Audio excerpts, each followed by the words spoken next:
Who was Britain's first Prime Minister? Team, panel, friends. Wasn't it Walpole? Walpole? Oh, no. Shame on you. No, it wasn't. Lord Snooty. Pitt. Oh! Oh, but you meant the younger. Yes, you meant the younger. The elder was a tree, wasn't he? Was it some sort of king that proclaimed himself the Prime Minister before he handed over power? No, he was a politician. It was in the last Oliver century. Cromwell? Oh, it was 100 years ago, almost exactly, that he became Prime Disraeli. Minister. 100 years ago. Oh, well, never mind. No. 100 years ago would be 1905, wouldn't it? This show favours people who know stuff. No, it's so unfair. Someone like Roosevelt MacDonald. No, he was a bit later. 1905 to 1908. Campbell Bannerman. Henry Campbell Bannerman. Well done, thank you, absolutely. Henry Campbell Bannerman. He's not perhaps the best known of our Prime Ministers, but he ought to. He was one of triplets as well. He was actually a very good Prime Minister. He introduced old age pensions, he fought for the poor. He was the first Prime Minister. What were they called? They were called First Lord of the Treasury before that. He was the first one to be called Prime Minister. First Lord of the Treasury? Yeah, they're still First Lords of the Treasury if they're Prime Minister, but they're Prime Minister and First Lord of the Treasury now. Before they were simply... They used the word Prime Minister sometimes as an insult, but they were never called Prime Minister until 1905. What was Ethelred the Unready? He was a king. Yes, yes. His last words, Henry Campbell Bannerman, were, "This is not the end of me." The term Prime Minister was first officially used in 1905, just 5 days after Campbell Bannerman became one. And Sir Robert Walpole, generally recognised as the first de facto. Now, tell me if you can, team, what makes a sound something like this?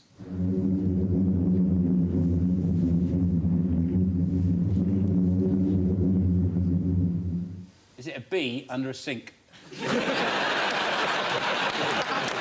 Very good. I tell you what, you can hear the same thing giving off a different sound. This for mothers and younger sons only. But see if you... It's something Marco Polo heard and was astonished by. I'll play the first one again. Catagoo-goo. Here's the first one. It's Marco Polo. Is it? I know what it is. It's a sand dune, it's a desert. Yes! The sand dunes is absolutely right. Congratulations. Very good. Well done. Yep. Yes, they sounded like the spirits of the desert, dead people, according to Marco Polo, like drums, foghorns, trumpets, even a twin-engine jet plane to others. Well, how do they make that grasshoppery noise afterwards? Well, it's once a dune gets dry at about 35 degrees, it has to be, quite precisely. There's this 36 degrees to start. You gave a little grin that just gave you away, but it was very impressive. Yeah, it's about 35, 36 sometimes. Yeah, 35 or 36 degrees, and the dry sand starts to fall when the wind comes from the right direction, and the sand underneath begins to oscillate quite violently, and it gives off this low-frequency sound. It can be heard up to 6 miles away, ladies and gentlemen. Why is there so much sand there? Because it's a desert. But normally, sand is by the shore, isn't it? I can get that it's worn away and worn away and worn away to tiny particles. But in the desert, it's just lying around. And how much would they charge for their sand? I mean, if you wanted to sum it. I don't think they'd charge. I think they'd say, yeah, have it. You know, if you can get it home, take it. How many grains of sand in the Sahara, do you reckon? Do you reckon? I lost count. It's quite a few. Yeah. I go up to 17, and it's definitely more than that. Apparently, there are more molecules in a glass of water than there are grains of sand in the entire world. The Gobi toad lives under the desert, and every 7 years it waits for some rainfall, and they all come up to the surface, they mate, then they go back down again for 7 years. Wow. That's very good. That? No. Wow. Sorry, no, that is very good. Did you not know that? Certainly have 5 points. I didn't know anything about great. the Gobi That's toad. good. I said something Stephen didn't know. There are more things I don't know than there are molecules in a glass of water. But enough with giraffes, I feel. What's the commonest cause of death amongst mountain... Wow! Is it snowboarding accidents? Almost is. Well, just I would think with those horns you'd have a devil's own job getting a helmet on. Is it assassination? Yeah. Not... A lot of them are assassinations. Yeah. You said it. Falling off. Falling off Accidents. mountains. Accidents. Would you believe it? They fall off mountains. Clumsy? No, they're not clumsy. They're unbelievably nimble and secure and sure-footed, but... They show off. No, it's worse than that. What is it? They get coffee drinkers. 3 to 4 times every hour they... They flip over like those toys that you wind up. They try and fly.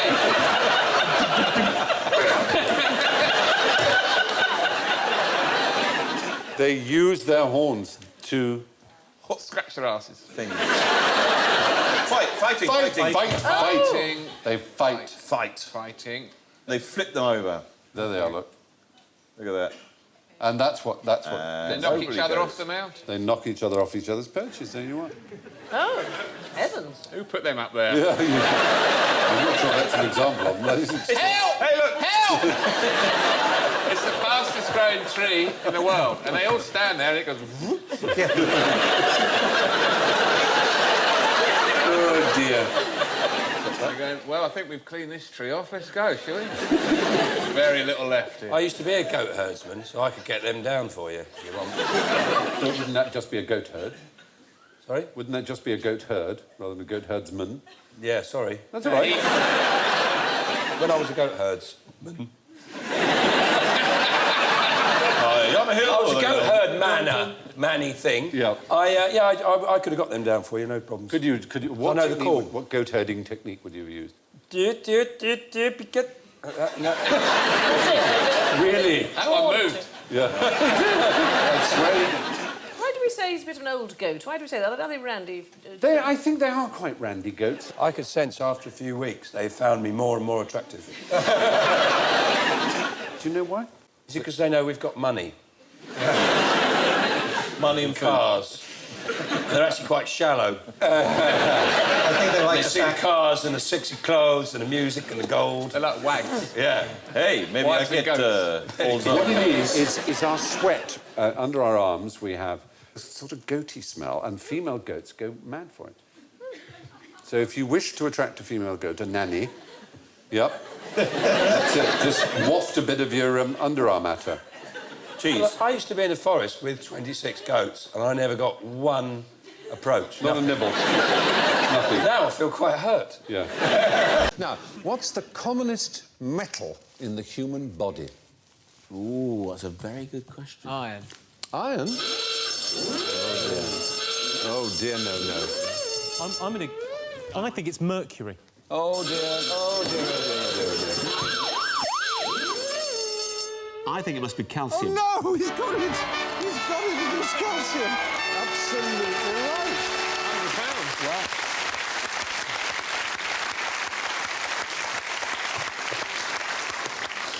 Because the bones are mainly calcium phosphate crystals, aren't they? Yes. Yeah.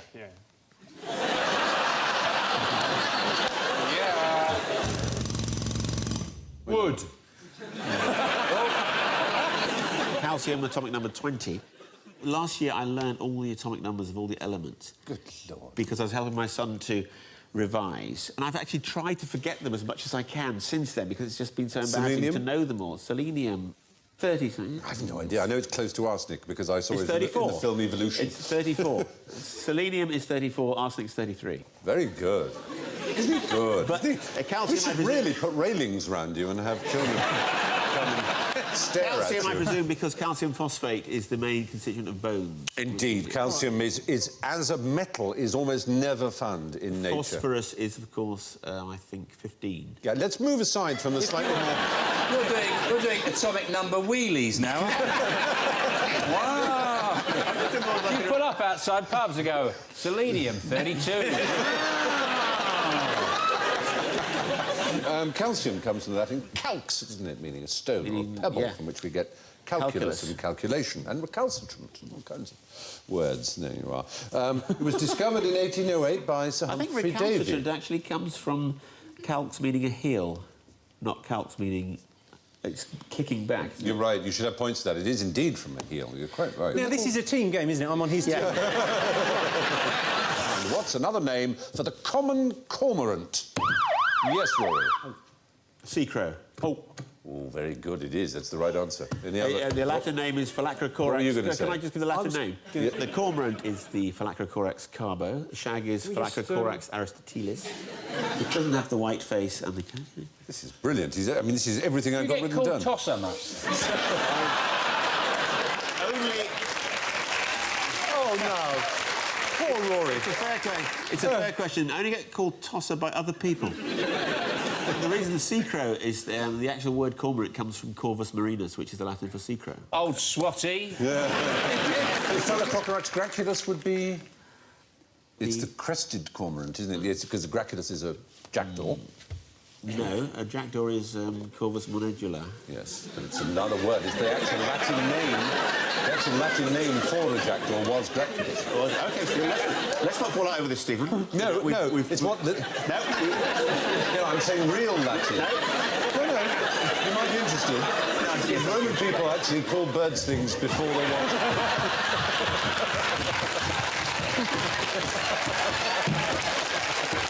Oh, dear, oh, dear, oh, dear.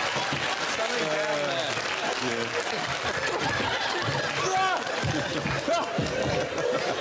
Sorry about that. I'm so sorry. That's all right. There's a portal into the underworld here. It's ridiculous. Anyway, I'm impressed with Rory, and I think everyone else is too. No, it's just... I've got a feeling, Rory, that you have pulled. What conclusion did the great biologist Stephen Jay Gould draw from a lifetime study of fish? Oh, Yeah. they haven't got any legs. Is that his lifetime study? Well, no, it wasn't his lifetime study of a fish. He was... After a while, they smell. He's a bit thick, and he just stared at me, and they haven't got any legs. Starfish don't have brains. It's the kind of Louis Walsh of the aquatic world. They really don't have brains, they're starfish. And they're not really fish, are they, starfish, to be honest? Well, the word fish is in there, which kind of qualifies them, I think. Well, is a starfish a fish? Is a jellyfish a fish? Well, yeah, cuttlefish a fish? Yes, I but the starfish... crayfish is a lobster. There's a division, isn't there, in the world, whether it should be down to sort of experts in biology, whether things are fish, or whether it should be down to menus. Yes. Certainly, for example, a crayfish comes under fish in a menu. He looks like he's reading the sell-by date on that. He does, doesn't he? Stephen Jay Gould was very great. He's dead now. He's very great. He won a Nobel Prize. He was a paleontologist and an extraordinary biologist. And he came to a conclusion which is... They can feel no love. No, that there is no such thing as a fish. A fish has no biological meaning.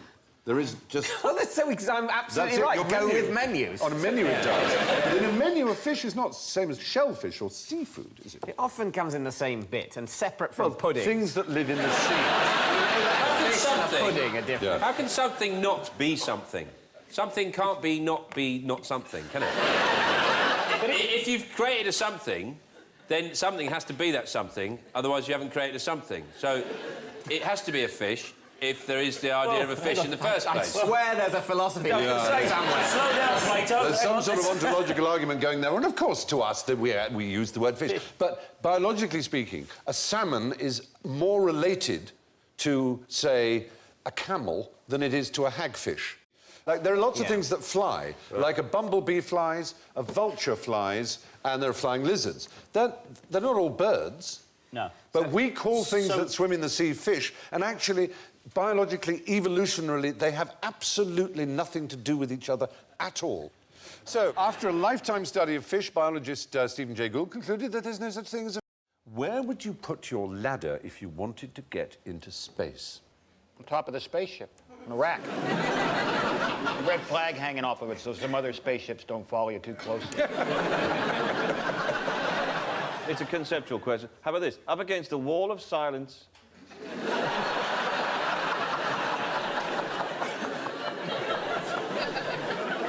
You should have railings built round you, and people will come and worship you as a kind of modern Buddha. You've got the look, I have to say. Oh. Yeah, it's a good look. Thank you very much. Buddha look. Rural Buddhas. Yeah. So there, right? Wisdom and cheap cider.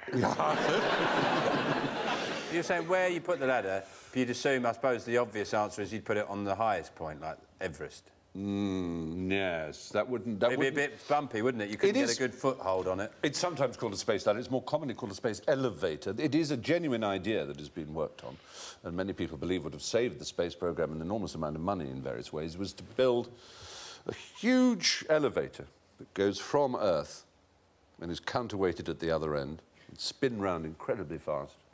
But it would be an equivalent of geostationary orbit at the end of it, and you would have elevators on it that would go up and down. With a phone that didn't work in it. I'm stuck on the...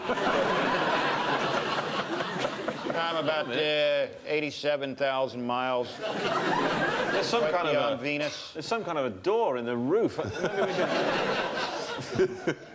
It was Arthur C. Clarke who particularly believed in this thing, but NASA spent a lot of money on it. But the important point is you would have to do it on the equator, where the Earth goes at its fastest. Because it's the bit, you know, like the end of a record goes faster than the middle, obviously. What about a series of trampolines? They have a huge trampoline, and then up higher up is another one about half a mile up, and then another one. So it's like a staircase of trampolines going up into space, and then there's a big bouncy castle at the top. And a bloke charging you £1, and you've got to take your shoes off. I'd tell you the best way to get into space, I would tell you, I've just realised it, and it's brilliant. It's just brilliant. I'm going to be so rich. Bubble. A bubble. Get in a bubble, just float up there. One day. I mean, a big bubble. I'm not talking about those bubbles you see in here. That's not a bubble. Stupid little one. You call that a bubble, mate? You want to come and see my bubble? No. A big bubble, you get in the bubble and off you go. Fabulous. Yeah. Who wants in? Me.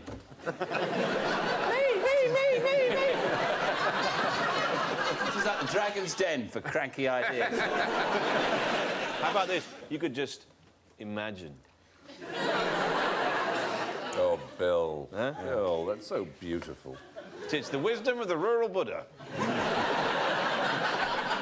The Dalai Farmer.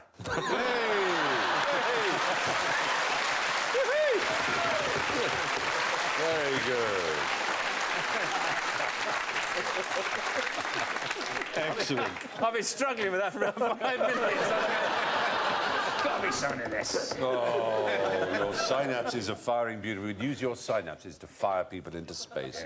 Why did it take 300 years to give the giant tortoise a scientific name? A scientific name? Yeah, i.e. the Latin name. It turned out to be called Geochelonia, you know. Is it because they just thought that was pretty good, giant tortoise? We'll leave it with that. Yeah. So, yeah? No, I was going to say something about which now is unusable. I'm going to have to say it now. Go on. Out with it, man. They thought...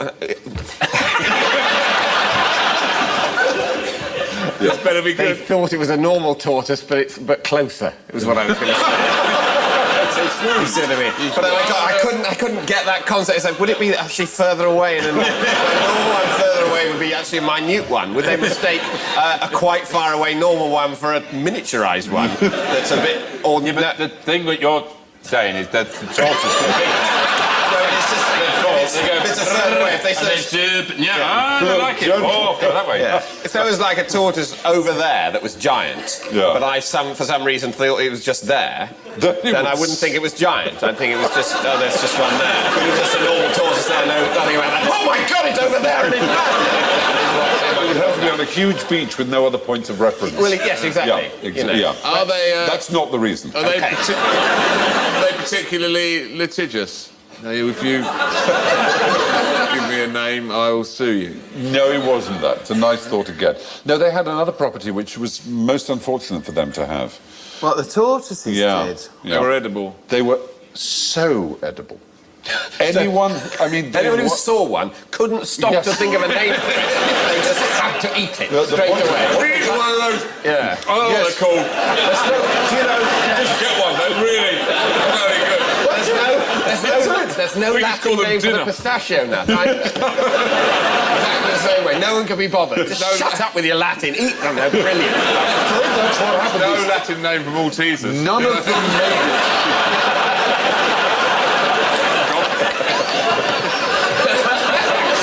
It's kind of true.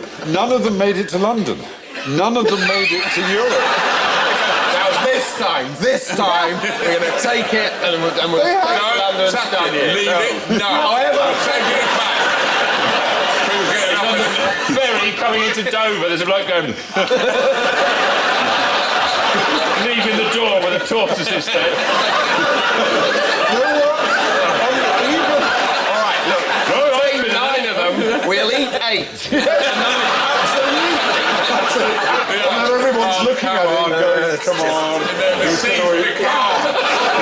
The days on end, the seas become, there's one tortoise left. Can you Come on, imagine? sir. Come on, we'll go back. Let's just go back and get some more. Imagine the moment after they've eaten that last quarter. They're sitting there thinking, we are twats. Even I'm too full. Even Darwin, on Darwin's last voyage. There were dozens. He collected every species in the world and he ate that one. They had them all. They did. I've done all those, done all the butterflies, done all the beetles. I'm eating The that. only descriptions of them are comparing them to chicken, beef, mutton and butter and saying they're how much better they are than all of those things.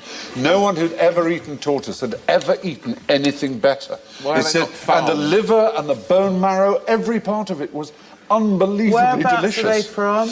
Well, from the tropics mostly. Are there flights over there?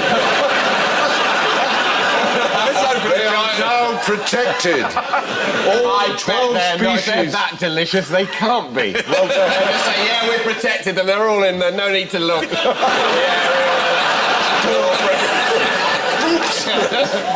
Yeah, they're fine.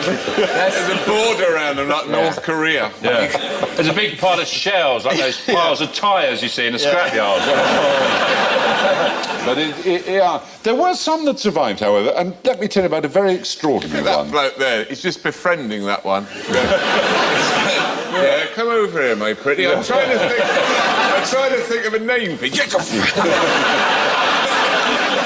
But they are amazing animals, apart from how delicious they are. Adwaita died in 2006, and he was Clive of India's pet. There he is. Oh, they're 200 years old or something. 255. He was born before Mozart, before the French Revolution, and his death was announced on CNN. I mean, that's a heck of a life, And you isn't can list his achievements on the back of a stamp. Well, why would he need to Well, his achieve principal that? achievement is it wasn't... He lived 255 years. People think probably the oldest living creature because they don't live so long out of captivity like most animals, and he was, you know, well cared for. But that is a pretty astonishing It is quite... lifespan. So it lived 255 years and is massive. I mean, I've achieved 50% of that. That's great. There are 12 species of them, all of them endangered. Well, They one... all taste nice? Well, I don't know, but it's very sad that they have so many were other species were, you know, basically wiped out just because they were so lovely. Not only that, they were also used as water stores. It sounds a weird thing, but they have a special kind of internal bladder that stores water so perfectly that it's drinkable. When you slit them open to cook them, you also get, you know, like a gallon of fresh water. Wow. So they would stack them up on boats, tons of them. They'd be stacked up, one on the other, and they couldn't move. And they didn't need to be fed for months, so that they actually contributed a lot to whaling and other things because they were used as a foodstuff and a water supply that was just kind of permanent. So you've got the on board. water as well, and imagine if you smash the shell open, there's like a little toy in there, like a Kinder. Like a little game, you've got to get the balls in the holes. So how do they exist in the wild anyway, if they're so delicious and slow-moving and massive and useful? They didn't have any natural predators until man discovered them, basically. Right. So they were evolutionarily complacent. They were exactly like a lot of island species. They're a lot like that, and it's only man who crosses islands in the way we do All those who does it. ridiculous flightless birds on New Zealand. Yeah, Essentially, they got lazy. Yeah. They got lazy. What's the point in flying? Now, some of them go, we'll need it one day. I bet we'll need it one day. Nah.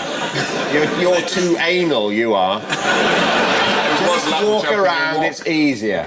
Yeah. Anyway, despite being discovered in 1535, giant tortoises weren't properly catalogued by science until the early 19th century because they were so delicious that no samples ever... So, apart from the Bible, what do you suppose was the most successful, the best-selling book in all of England in the 16th century? Jupiter's. The Little Book of Syphilis.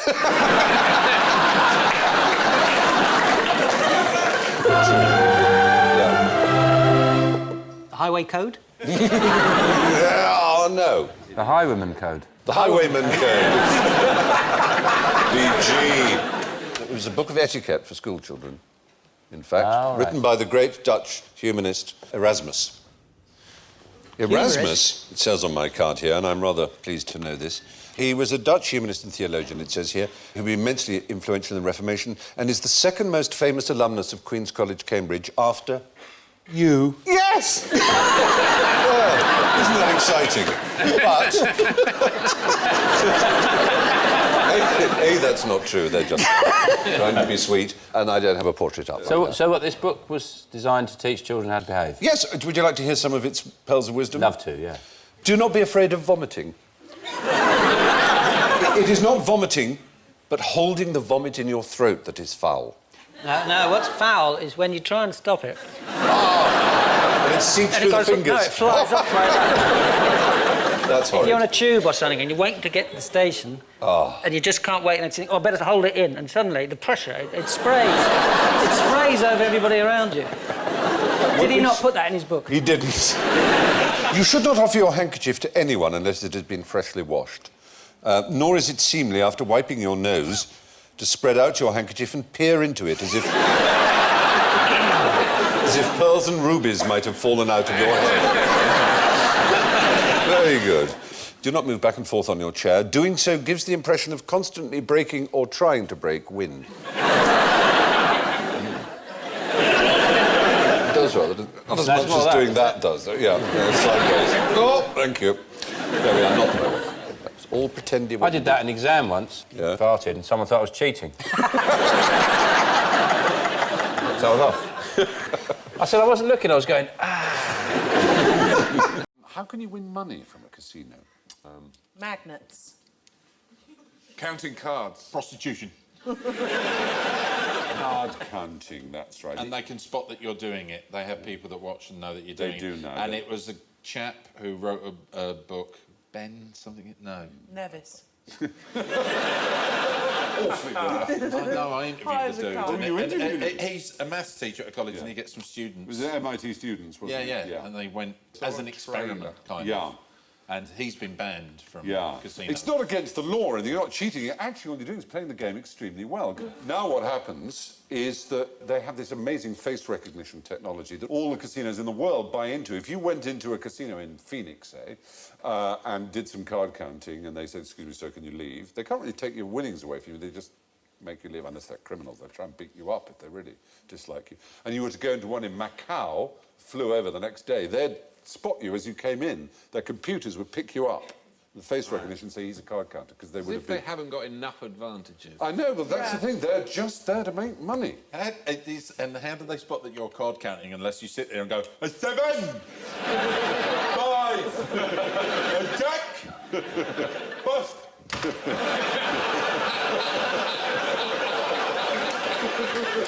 And if you did do that, I wager they'll go, excuse me, sir, could you... I got a picture one! I got a picture one!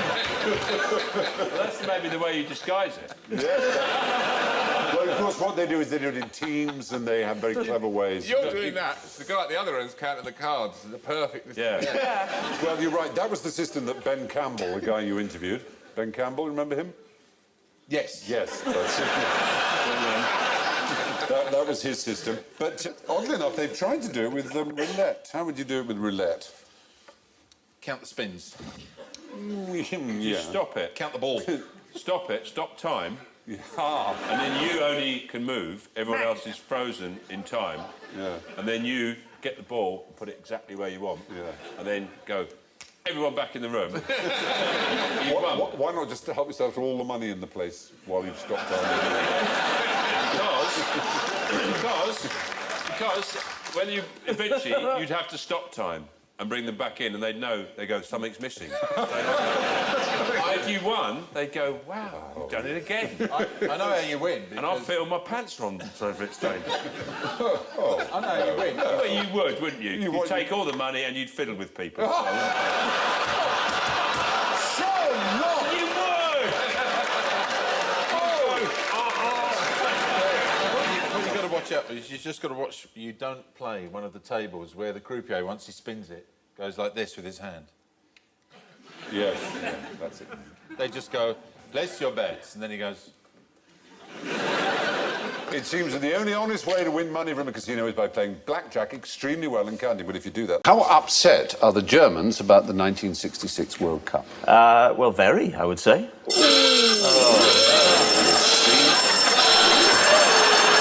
Well, they would be if they surely, I would have thought, a proud nation like the Germans. They were upset at the time, but I said, how upset are they? They barely remember it. If you asked every German who won the World Cup in 1966... Yeah, they're pretending. No, because the fact is... World Cup? No, I don't know. No, because we care about it, they don't. They care about their scores against Holland. That's their big thing.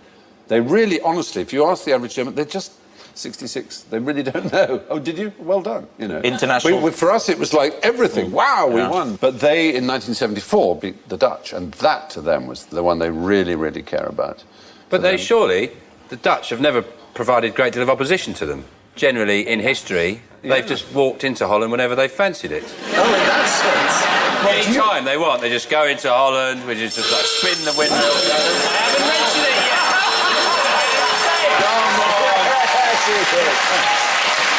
I was talking about the great Geschmerz-slip in 1762, where they just walked into Holland, but they can just enter. I'll mention the War of Holland. You have to. Surely they're denying their true rivalry, which will be with us. Why they're in denial. We may think that, but it's up to them to decide. I mean, you can't force a German to care about whether they beat us or not. Well, they bloody well should. Yes. I'm sure you're very upset by it, but, I mean, they just don't care that much. And there are other things like the sun lounge hogging with the towel. Yeah. Is that something you've actually experienced? Yeah. There's some picture. These are some of Alan's holiday photos that he brought with him. It turns out that a German lawyer called Ralph Hooker actually did a study, and he confirms that we think it. But Germans are blissfully unaware of their reputation in this case. No, but really? a study by Halifax... I think they don't care is the right description of it. They just don't... They don't know that's what we think of them. They but think Halifax Travel it's Insurance... just common sense Yeah. to go down before breakfast, basically at dawn. It turns take out all the beds around the pool. that Halifax Travel Insurance in 2009 confirmed with a study that Germans are the most likely to reserve sun lounges with towels. And which nation do you think is the second most likely to? The Dutch. The British. The British. Yeah, very close. Who turn up 10 minutes later and exactly. Well, the French and Italians and Portuguese are having breakfast and not really and caring. also they're in their own countries. Yeah, well, that's... that's true. Enjoying the lovely food and weather. That is highly true. You might need a stiff drink after all those disgusting animals. What's the key ingredient, then, in the world's nastiest cocktail? Malibu. Creme. I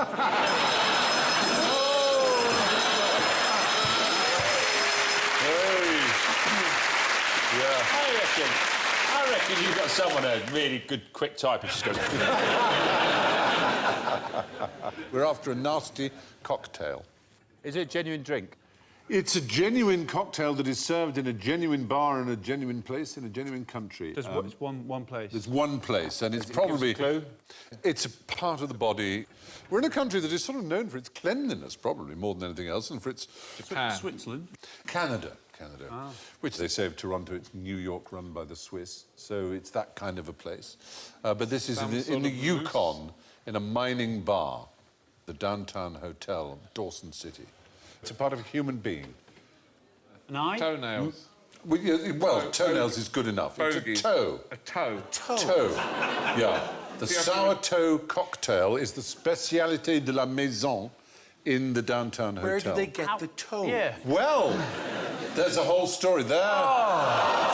Yeah. It started in the 1960s when a figure called Captain Dick Stevenson he'd been all kinds of things, from a male stripper to a miner to a lumberjack, all the, you know, the way that manly men are. Yeah. Exactly. And he found himself in an old cabin, and there was a pickled toe that had belonged to a rum runner back in the Prohibition days. And for some reason, he thought it would be amusing to offer as a challenge to put it in alcohol, and the idea was you drank it. And it became a very popular drink. You kept the toe, though. It moved from glass to glass, but the important thing was there's a little rhyme, which is the key, is you can drink it fast, you can drink it slow, but the lips have got to touch the toe. So the toe has to touch. But unfortunately, there was a series of accidents. In 1980, Gary Younger, a local miner, accidentally swallowed the toe.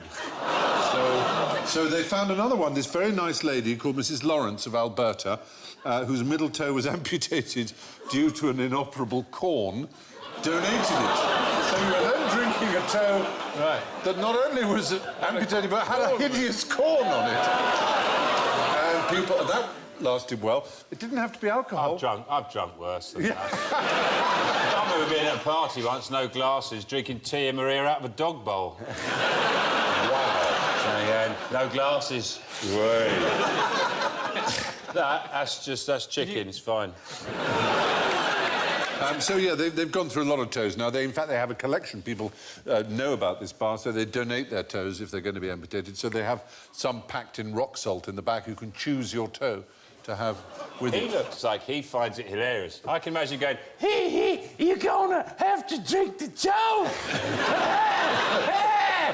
That's brilliant, you're gonna drink the toe! I love that! It's only $5 a shot.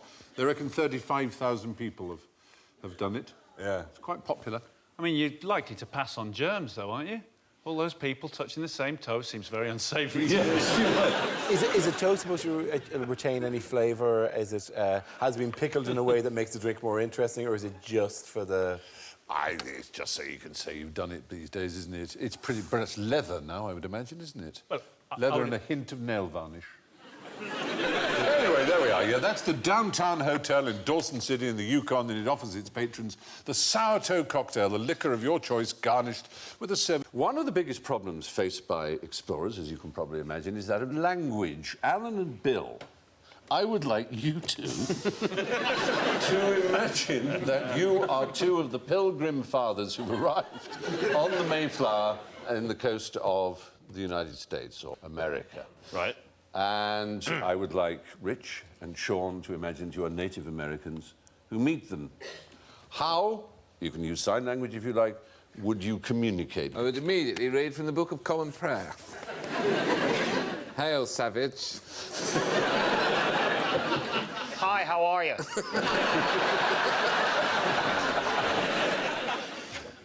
What's that, Toby jug? Yes. Where's the pub? Foaming pint of beer. Humity, huppatimity, itimity, never mind the buzzcocks.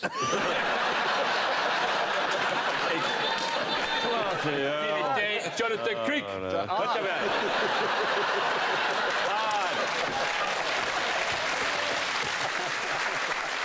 Habate pata, I can't believe my eyes. Not just never mind the buzzcocks, other things as well. Do stand up. Ha ha ha ha. Piano. Playing in hotels. You think you're the first explorers here, don't you? Where do you think these eyeglasses came from? The extraordinary thing is, between them, Rich and Bill are absolutely right. The first thing said by one of the Native Americans who met the Plymouth Brethren was, could I have some beer? In English. He asked for beer in English. He met the Indian, did? Yes. He spoke fluent English. He'd crossed the Atlantic 6 times. This was in 1620. America had been visited by others. The Pilgrim Fathers were not the first people to land in America by any means. It's a trick question, wasn't it? Yeah, his name was Squanto, the best known of them. Yes. But this particular one was called Samoset, and he spoke very good English. Somerset. What did he say then? Get off my land! Have you got some website, eh? You bloody pilgrim farmers, get on my ladder! He learned his English from fishermen and from his friends the archers. And from the archers, probably, as well. Sure. Are you buzzcocks? That's what he said. But instead of getting beer, he got cheese and a bit of duck. And they both helped the Pilgrim Fathers survive their first year because they had nothing to eat when they arrived. And all there was Maine lobster, which is now a delicacy, but they thought was hideous. But they were in terrible strife, weren't they? And they were about to starve. Yeah. And then they said, well, actually, you can... here's some turkey. Yes. And the full... And some cranberries. And then they killed them all. With guns. Unfortunately, yes. There was 50 years of peace, though. In fact, Squanto brokered a peace that lasted for 50 years. They lived together very happily. He was an interesting fellow, Squanto. He was kidnapped from his village by a British captain around 1605, which was 15 years before the Mayflower sailed. And he lived in England for 9 years. And then he returned home on another British ship. Then another British captain kidnapped him and tried to sell him into slavery in Spain. He was rescued by some Spanish friars, escaped back to London, took ship again, this time to Newfoundland, found it was too far to walk home, so he sailed all the way back to England. The following year, he signed up for an exploratory expedition to New England and crossed the ocean again. By the time he had crossed the Atlantic 6 times, he was fluent. Now, look at this picture. What does a rainbow look like from the other side? You can't see it. Slightly different. Yeah. Just slightly different. It's nice. But it's not as... the same. It's a bit... Sort of look at it, you go... You'd rather be on the proper side, but it's all right. I wouldn't bother going round to look at it. No. I'd just go, no, it's better this side. It's a long journey. You can't really concentrate on it because there are people going, come around, look at it from this side. But your first answer was correct, for which you will get some points. You can only see it from the side that you're on. Otherwise, you wouldn't know it's there. No, there is a very particular way you can It's to do with where the rain is and where you are. Or where the sun is. Where the sun is and the rain and where you are. There has to be sun, and the sun has to be behind you. Yeah. Because they're light coming from behind your head, and they're going through a raindrop, they're bouncing off the back of a raindrop, and coming back to your eye. And it can only happen at an angle of 42 degrees, which is why it's in a bow. Can you tell me at what point in time human beings were actually able to sing a rainbow? Is there a song about singing a rainbow? Sing a rainbow. There's loads of different ones, wasn't there? Grey and grey and grey and grey, grey and grey and grey. I can sing a woodlouse. You know. Very good. In Estonia, they believe that if you point at a rainbow, your finger will fall off. Oh, for God's sake. I know. Estonians aren't stupid people, are they? They aren't. They're very stumpy, though. No. Yeah. Indigo, incidentally. What do you know about indigo? Blue, isn't it? Purple. It's purple. It's a funny colour. Do you remember... It's the colour of... Silence. No. That song instead. No, I can't. It's the colour of audacity. See, I'm doing it now. I'm talking like that. It's the colour of audacity. Stop it. It's a sort of darky blue, isn't it? No, isn't it a fertility thing? Well, it's an Indian plant that was used for dyeing. In what sense would it be a fertility thing? It's a colour, doesn't it? Doesn't it come up on women's legs in circles when they're ready? That may be impetigo. Are we thinking of impetigo? Garters, what you're saying. Well, indigo is indigo. It's a dark blue dye used for such things as jeans and police uniforms. What did Captain Scott take to the Antarctic to keep his lads entertained? A first edition of Razzle. Yeah, because he was going to take strippers, but out there, so many clothes. Yes. He just sat there going, oh, come on. It was for musical entertainment. A gramophone. There was a gramophone on the second one, but more extraordinarily... Triangle. No, much more extraordinarily. A piano. Not just a piano. Hammond organ. A player piano, a pianola. Oh. A pianola, you know, the kind that plays itself like so, with a piano roll. God, I bet they were delighted. I mean, they took We used to have one of those, and you do it with your feet. That's right, you play power it with your pedals, and the punched paper goes through, and it plays itself like that. I suppose they figured that out there it's so cold, you wouldn't want to be playing the piano, would you, with your Well, oddly fingers enough, out? on one of his And if you did have your gloves on, it'd be a right racket. On one of his first expeditions, he took a real piano, only to discover that nobody on board could play. So when he went on the second one, this company were very pleased to furnish him with the pianola, being an exciting piece of modern technology, and 20 rolls. And on the final expedition, the one in which they all perished, another company got in and gave him another pianola with 250 rolls, each one being a different piece of music, of course. And he actually took it off the ship. It took real effort to get it on land to the first base camp, just so they could have music. Yeah. Oh, they didn't drag it to the pole with them? They didn't take it all the way to the pole. No. That would be odd. That would have been a bit silly. Leave it there. Yes. You get there, there's loads of others. Amundsen's taken the whole band. It was very interesting to put a kind of sad note to the story, was that, of course, Scott got there and he went on the known route, which was tough, going up the glaciers and so forth. But Amundsen, of course, went a different route and found it was easy, and he was lucky. So he got there days before Scott did. And when Scott there, of course, he discovered the Norwegian flag. And when Scott got there, he saw the Norwegian flag. And then Scott, coming back, was depressed and so forth, and they all died gradually, one by one, etc.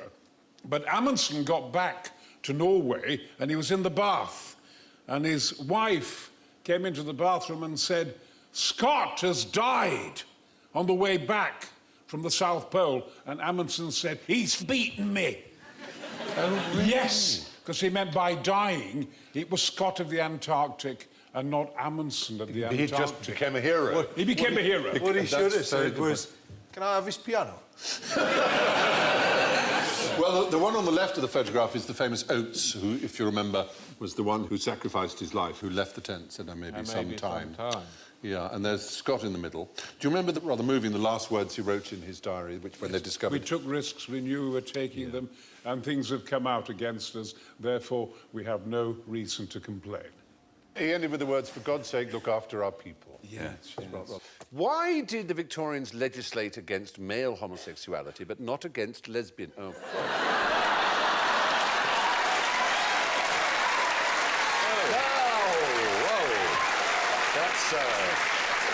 Thank you, and we can...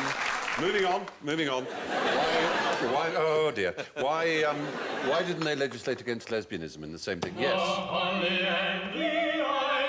Because I, Queen Victoria, simply didn't believe that women got up to such scurrilous activities. Yes.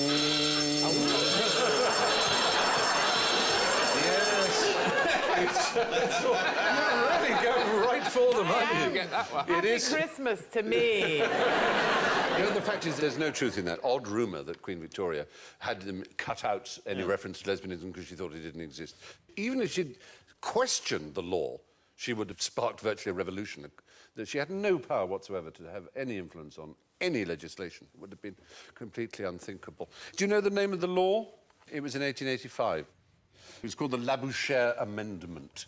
The first famous case of anybody being sentenced under the Labouchere Amendment was Oscar Wilde, who got 2 years hard labour. And in fact, the judge said that you're being the centre of a circle of corruption of young men is impossible to doubt. This is the worst case I have ever tried. It is my duty to sentence you to 2 years at hard labour. The maximum the law allows, in my opinion, nothing like enough. And a week earlier, he said this is the worst case I'd ever tried. A week earlier, he'd tried a case of child murder. Right, that's the kind of attitude they had then. Would you say he was a closet? He may have been. But it was an extraordinary thing, though. Of course, the Wilde case obviously precipitated an immense change in British cultural life in many ways. Soldiers, like your good self, used to walk arm in arm in Hyde Park. They had done for 100 years. Men would walk arm in arm or arms linked, as they do in the continent still. And as soon as the Wilde case came up, everyone, just men stood exactly, never touching each other. And it was a whole different way of behaving like that. That's because that bloke used to nick my medals. If I used to have hundreds of medals. Somebody got one. So it was all... Got that one? Yeah. And that was from a Quality Street tin. Legislation against lesbianism seems never to have been considered. Certainly Victoria would have had no power to block it, had it been. Now, what was the most dangerous military stratagem ever devised? Vehicle reversing. Was it Hannibal's first crack at the Alps with chihuahuas?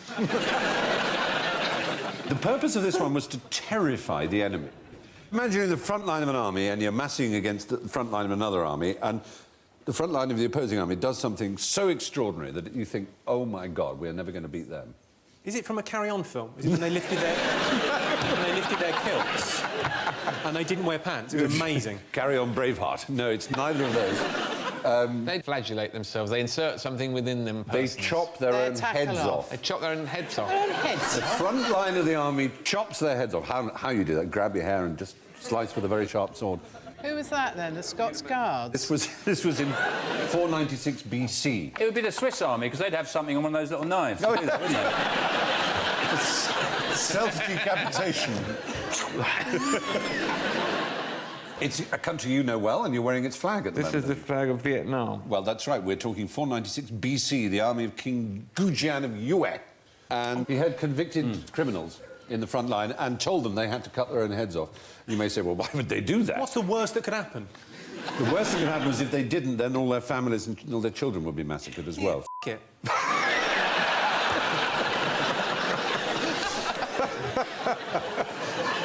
They didn't seem to worry. They knew they were going to die anyway. They were condemned to death. What do we know about decapitation? Does it kill you straight away? I know if you cut a duck's legs off, it can still swim.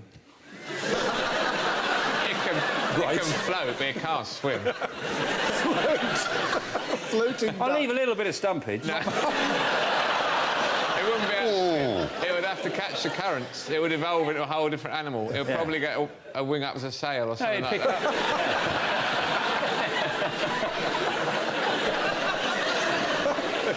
Didn't they discover, like, for example, at the French Revolution with the guillotine, that like heads could kind of like chat a bit Carry on after, chatting. So Well, no, you're right. There was a story during the terror of the French Revolution that two members of the National Assembly were guillotined and their heads put in the same bag straight away, and one bit the other so hard they couldn't be separated.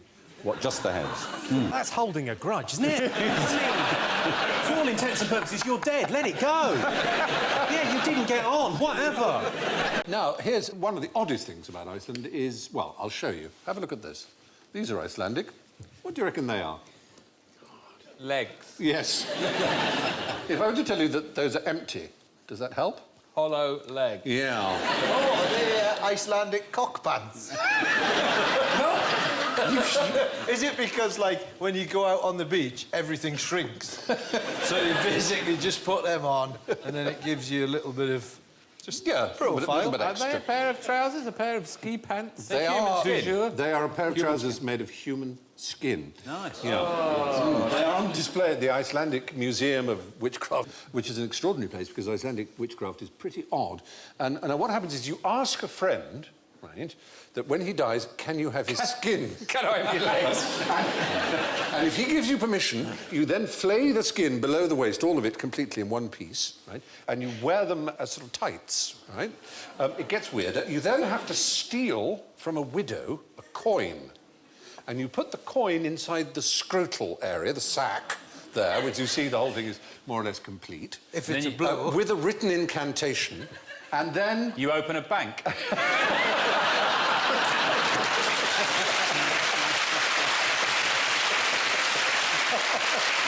that's how the Icelandic economy works. Yes. Well, then apparently, well, sort of do, because then the scrotum apparently fills with money. So that's the incantation. They're sort of necropants.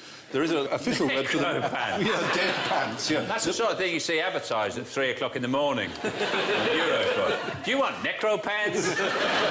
The Icelandic name is Nabrok. Now, I've got a little task for you to do, a little Christmas party game. I've got these phone books here, and what's happened is they've been interleaved. That's all it is. There's no glue or anything. They've literally, like a pack of cards, one page inside another. So it's two... That must have taken ages. So it did. Our props people are very proud of their work. There you are. We'll share. All I want you to do, you've got ropes there, is just pull them apart. So you can take one each. Can't be done. Go on, pull them apart. It can't be done. Go on. There you go. Try. You can't, can you? Be done. You literally can't. It's quite extraordinary. Strong as Brian is... Go on, try and pull, Brian, pull. All it is...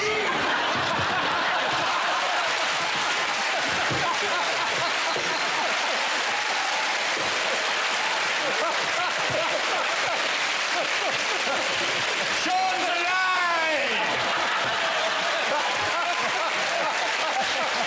Well, How come your water wasn't spilt? That's magical. Yes, it's an old trick. Me and Brian have been doing this trick for years. But that is, I think, proof I was trying to positive. sit on top of me tripped-up chair. A man as strong as Brian, he may be able to pull Sean off his chair, but it can't be done. In fact, you need 8,000 pounds of force in order to do it. Really? It really is quite bizarre. It's friction. And it's just replicated each time. I know, it is. It's so... This time if you it's... loosen them... This time it's me. This time it's personal. Having a tantrum.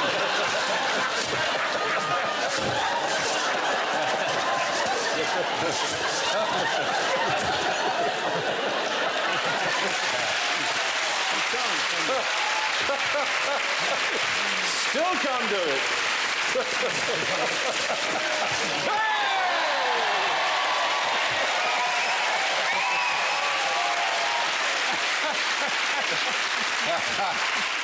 What did the Nazis use trumpets of Jericho for?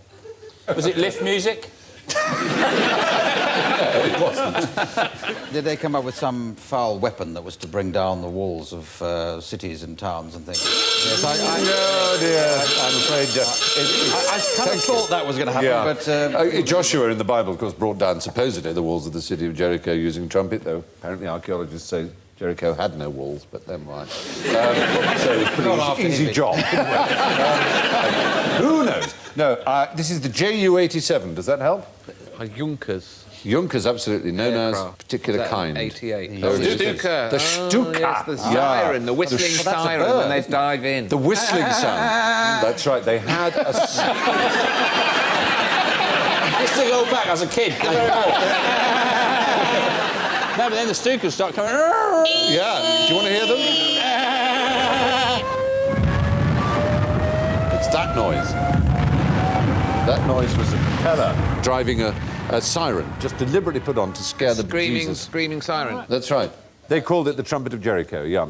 And it destroyed more shipping and tanks than any other aircraft in the whole World War II, including kamikaze pilots. It was extremely successful, except when it was up against fighters and sent them over to the Battle of Britain to try and bomb airstrips. But the old Hurricanes and Spits were far too nimble, and they got 30 down in one day, I think. Well, the Americans did the same by using Wagner in their helicopters. Do they still? They still play loud, extremely loud rock music. I've noticed that in their bedrooms. They play it to themselves in the tank during the Iraq War. I mean, you just want to go and say, I tell you what, lovely army, very nice vehicles and things. Do you have any grown-ups anywhere? People get calm of you. And don't shout and don't think it's clever to wear sunglasses if you're a general. Of all the objections to warfare, and it's the use of sunglasses. They're trying to be like pattern. They think it's sexy and cool. If you think it's sexy and cool, you're just going to be a ghastly that general who said to the troops he got it all wrong. It's like he was trying to get in with the kids, and he said when the order's given to attack, it's hammer time. And they all looked at him, so he said it again, more serious. It's hammer time. Well, he thought they'd put on like big balloony trousers.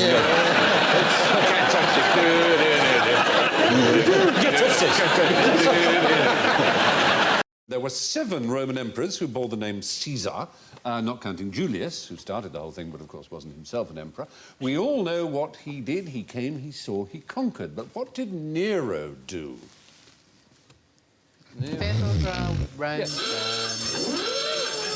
Oh, did you say that? Oh, Joe, he didn't fiddle while Rome burned, no. He had a concrete swimming hat. He was very, very... very productive, wasn't he, Nero?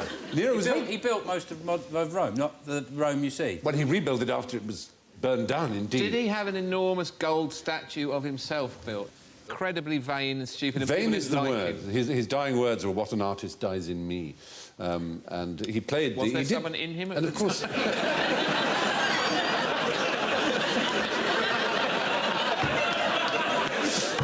Small Fauviste painter has just perished inside my being.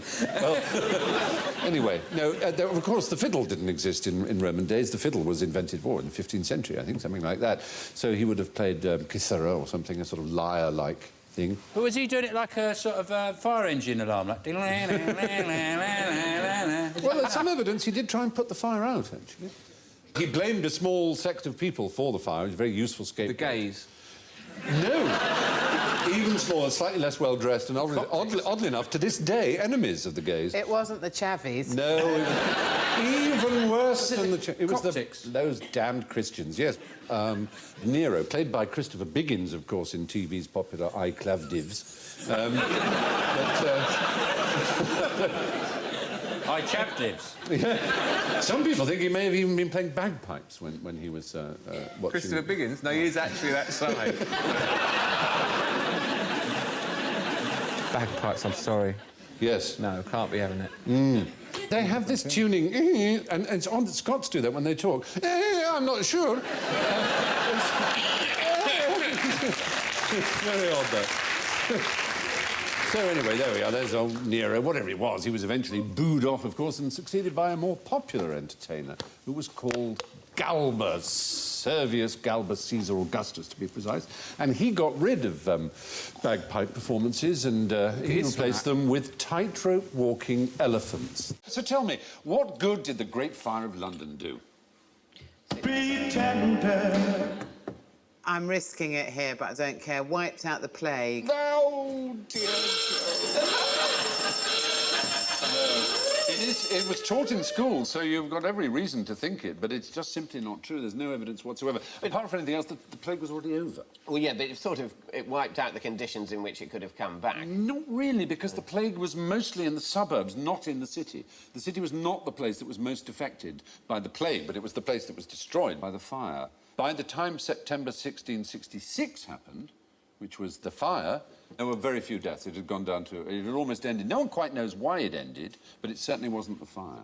Did it make it easier for them to knock down a load of places that they had their eye on? Essentially, that's the point. It gave the chance to Christopher Wren to get some church building done, especially St Paul's, of course. They had lots of grandiose plans about turning London into a grid or a spiral or that, and then they kind of thought about it for ages and then went, put it back as it was. Yes. You know, all squiggly lines and weird corners, please. Yeah, which we have. It is one of the Well, yeah, but I think Christopher Wren was a bit depressed about it. Yeah. Well, the best thing about the Great Fire of London was that it got Wren an opportunity to... Jimmy, how many burglaries are committed in the UK by koalas every day? Every day? Yeah.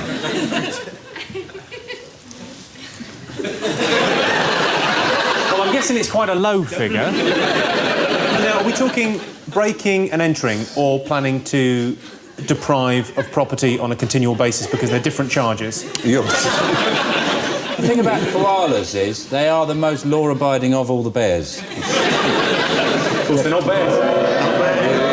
Order! Yes, Alan. They're not bears. Thank you.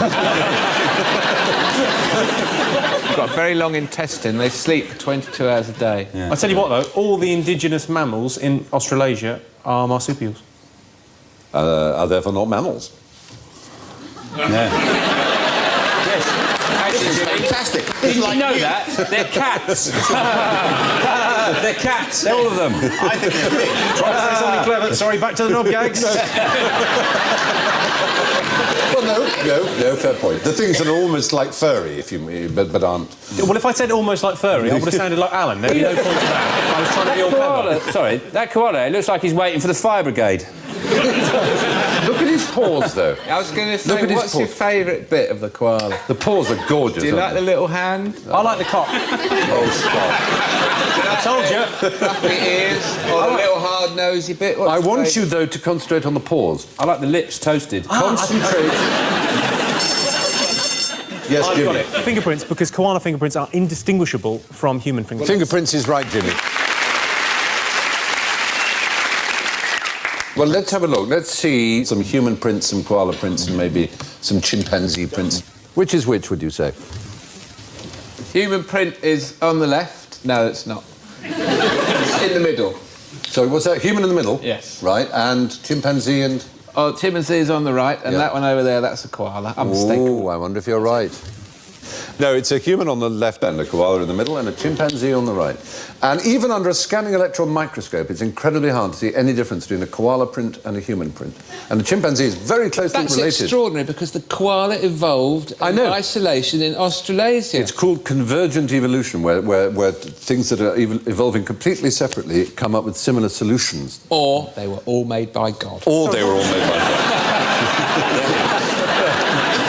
So anyway, koalas have fingerprints that are almost identical to human beings, and this was discovered by a Polish man called Henneberg, who is an anthropologist and paleopathologist, but also a dermatoglyphic expert. And the word dermatoglyphics means the study of fingerprints. Yeah, of course it does. And I'll give you 10 points if you can tell me what's unusual about this word. It shares a particular property with only one other word in the English language. Does it have all the letters of the word dermatoglyphic? Actually, the only other word that shares this property is the word uncopyrightable. Is it the vowels in the right order? No, they're the longest words in the English language, 15 Without letters, E in it? with no repetition of a letter, which all the letters are different. That's simple as fantastic. that. What's bound to happen eventually when you get into an argument on the internet? Imagine you'd go away at some point and have a word with yourself and go, why am I wasting my Yes, life? Why don't, there's plenty of people I can have an argument with outside. It's one of the most dispiriting views of the world, isn't it? An internet message board, when you see what some people will write and how worked up they'll get about this one. Well, you... It just shows that you're a... and all the other have been with their own for the last...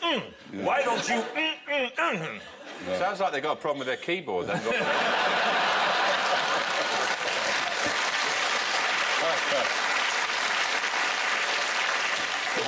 angry. Well, there's a thing called Godwin's Rule. Do you know this? No. It's called Godwin's Rule of Nazi Analogies. It basically says that as an online discussion grows longer, the probability of a comparison involving Nazis or Hitler approaches 1. Yes. And it actually happened. Eventually someone will say, that's what Hitler did, or that's what the Nazis did, or that argument... Do you see what I mean? That's how, and there is a sort of unwritten rule that the moment that happens, that thread is over, that ends it. And that the person who uses that pathetic analogy is deemed to have lost the argument. Imagine if you're having an internet discussion about the founding of the Nazi Well, Party. that obviously would be an exception. You started off, Yeah. they go, right, that's it, it's over. I'm just trying to get a nice discussion going. No, I think that will be allowed. And who's this Godwin, then? Well, he's General Counsel for Wikimedia Foundation, but it's a very, very apt and intelligent observation that any argument deteriorates to that point, you might as well end it, because it's nearly always inappropriate, people will say. Hitler liked that, therefore it's bad.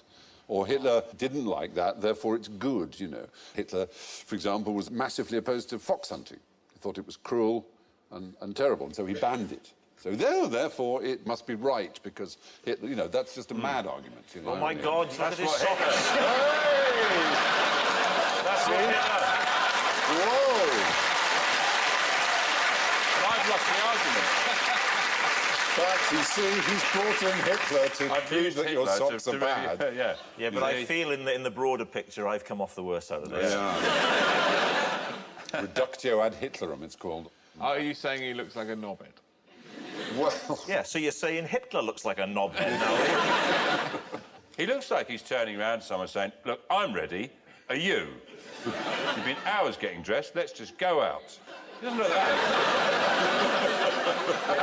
Well, listen, say what you like about him. Great socks. Yeah, true.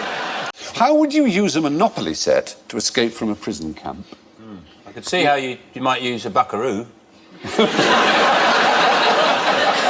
Just fly out over the fence. I mean, you'd probably just keep ending up on the barbed wire. Again, try it with the bucket. They're covering up the hole with it? Well... Like in Shawshank? No, there was a man whose nickname was Clutty Hutton, who in Britain bought up lots of Monopoly boards and turned them into escape kits that he then set up through MI9 with these pretend charities. So that you'd get a get out of jail free card.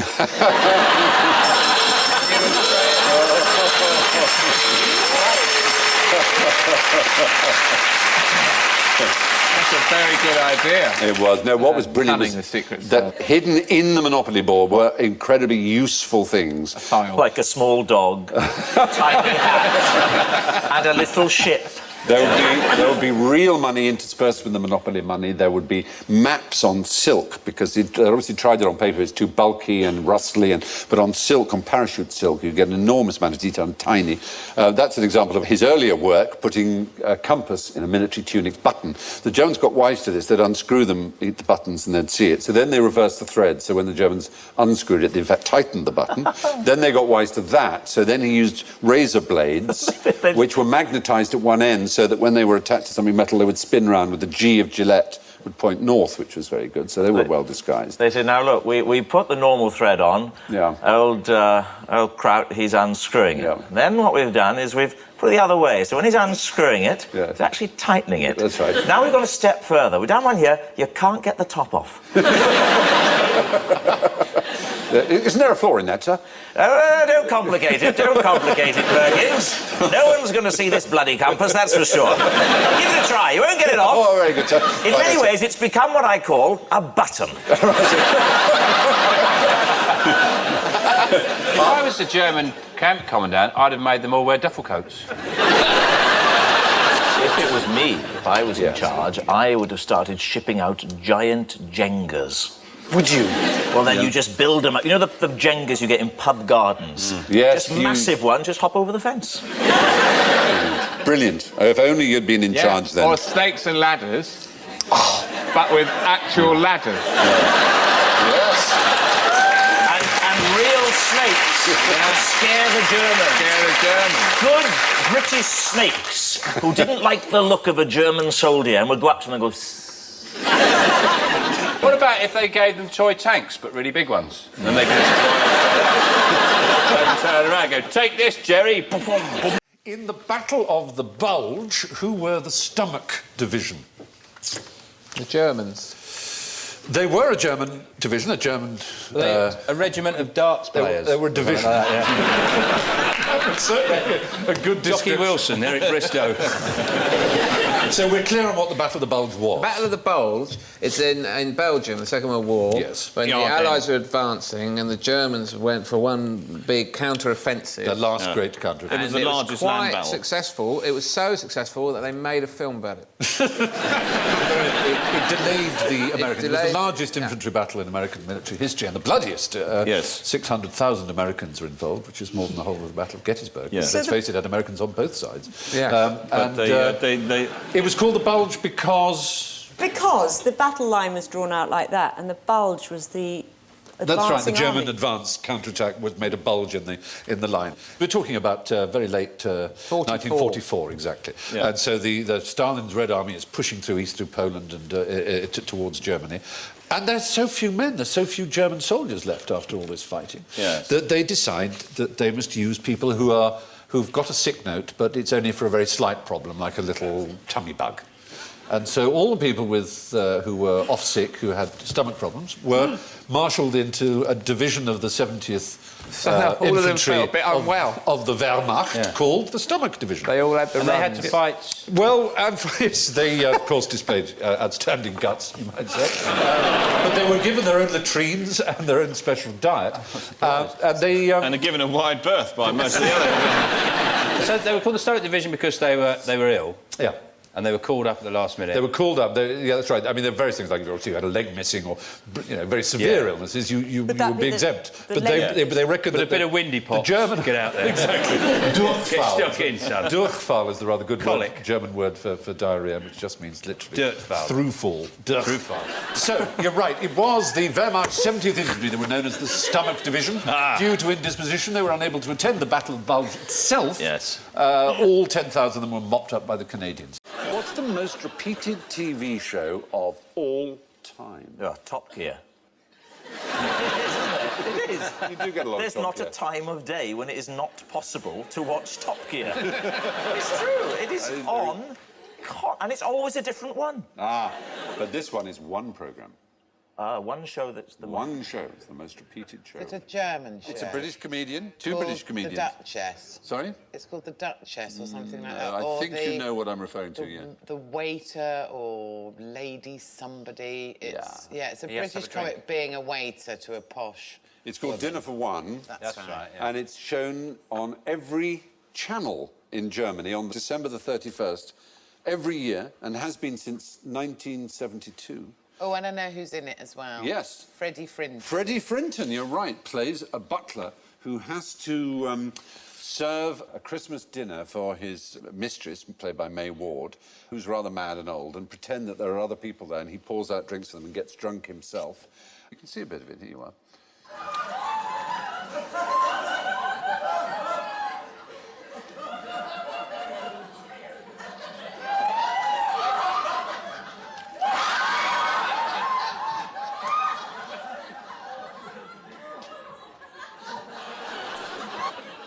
You know, all right, it's broad humour, but it was... Yeah, it's all very well in its own way, but what's going on with it every single channel, every single year? It's become a cult. It's unavoidable in Germany. They have parties for it. It's just a tradition.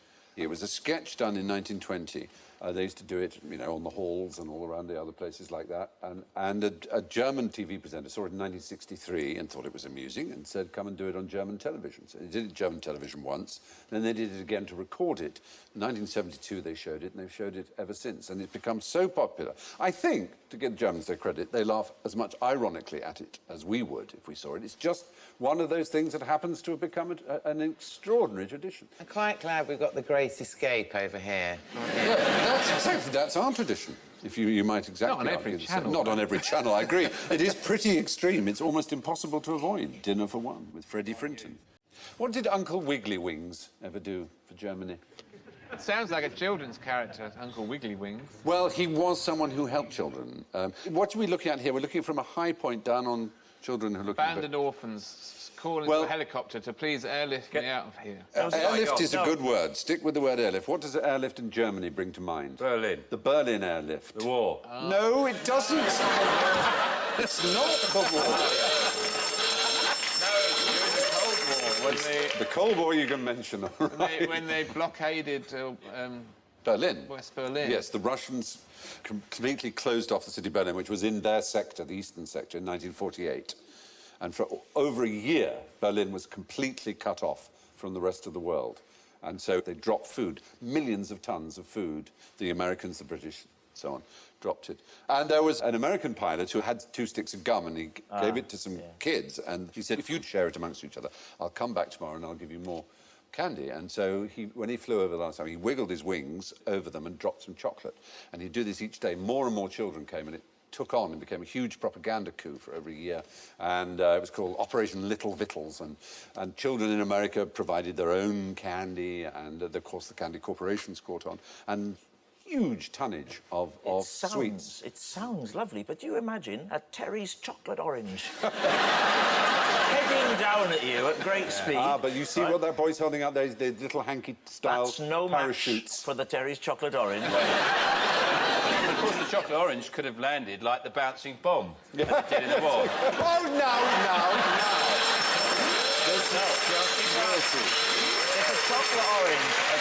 If a chocolate orange were to land like a bouncing bomb, that would be a good thing, because if you hit it, it would go boom. It would just open up nicely. Oh, it'd be gorgeous. 2,223,000 tons of supplies were dropped. Not in the one go. No, over... Because that would have just buried them. Over a year. Yeah. That's the airlift itself. During the Berlin airlift, American pilot Gail Halvorson used handkerchief parachutes to drop sweets to the children in Berlin. He was known as Uncle Wiggly Wings. What rhymes with orange?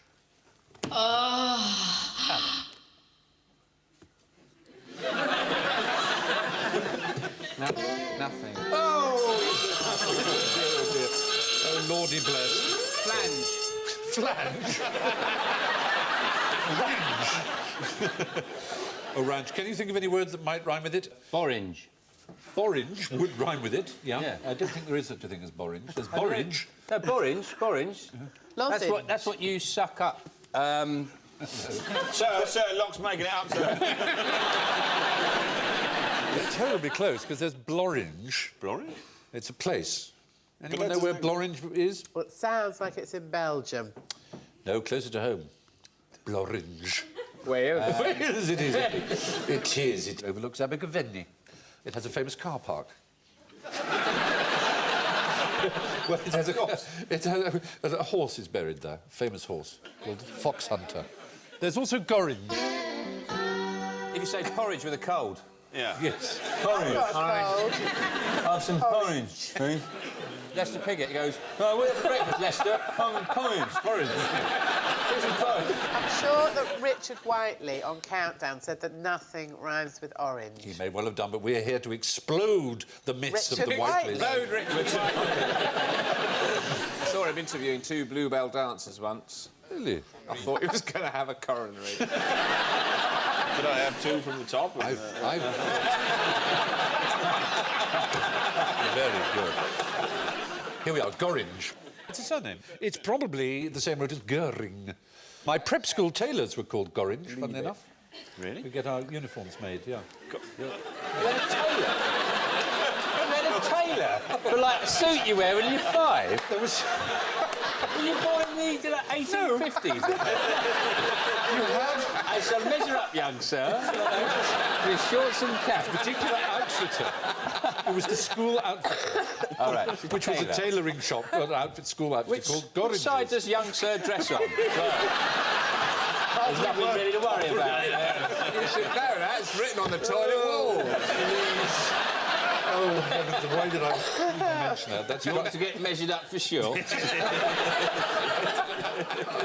Lord! Would Sir like to wear a cravat on the cross-country run?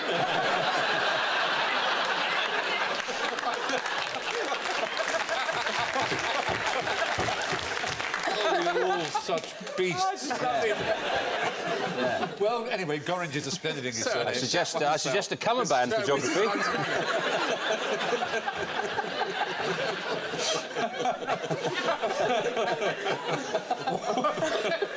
I say. You rather like this pink polenta. Utter rotters. Gorringe is the splendid English surname of, amongst others, Henry Honeychurch Gorringe, who brought Cleopatra's Needle to New York Central Park, in case you didn't know. Now to some other handy hints for travellers. Fill in the blanks from these 19th century travel guides, all right? Firstly, never rub your eyes except with your... Frog. Frog. Other eye? Other eye. It's a handbook for travellers in Spain by Richard Ford in 1847. Paella. Elbows. Elbows is the right answer. That's brilliant. You can't. I'll go. Elbow. Yeah. I suppose because you're not supposed to use your hands in case of something. That's it. But it's quite hard to get your... You have to be quite limber. Well, reasonably. Yeah, elbows. That was a piece of travelling. OK, the next one. Keep a spare jewel for emergencies in your... Dog. Dog would work. This is from a book called The Art of Travel or Shifts and Contrivances Available in Wild Countries by Sir Francis Galton. This would be like, so you had some spare cash? Yeah. It's, or a jewel, in fact, literally, to keep a spare jewel. Imagine you've been robbed. A highwayman or, well, no, it's in the 19th century, some sort of footpad. In your shoe?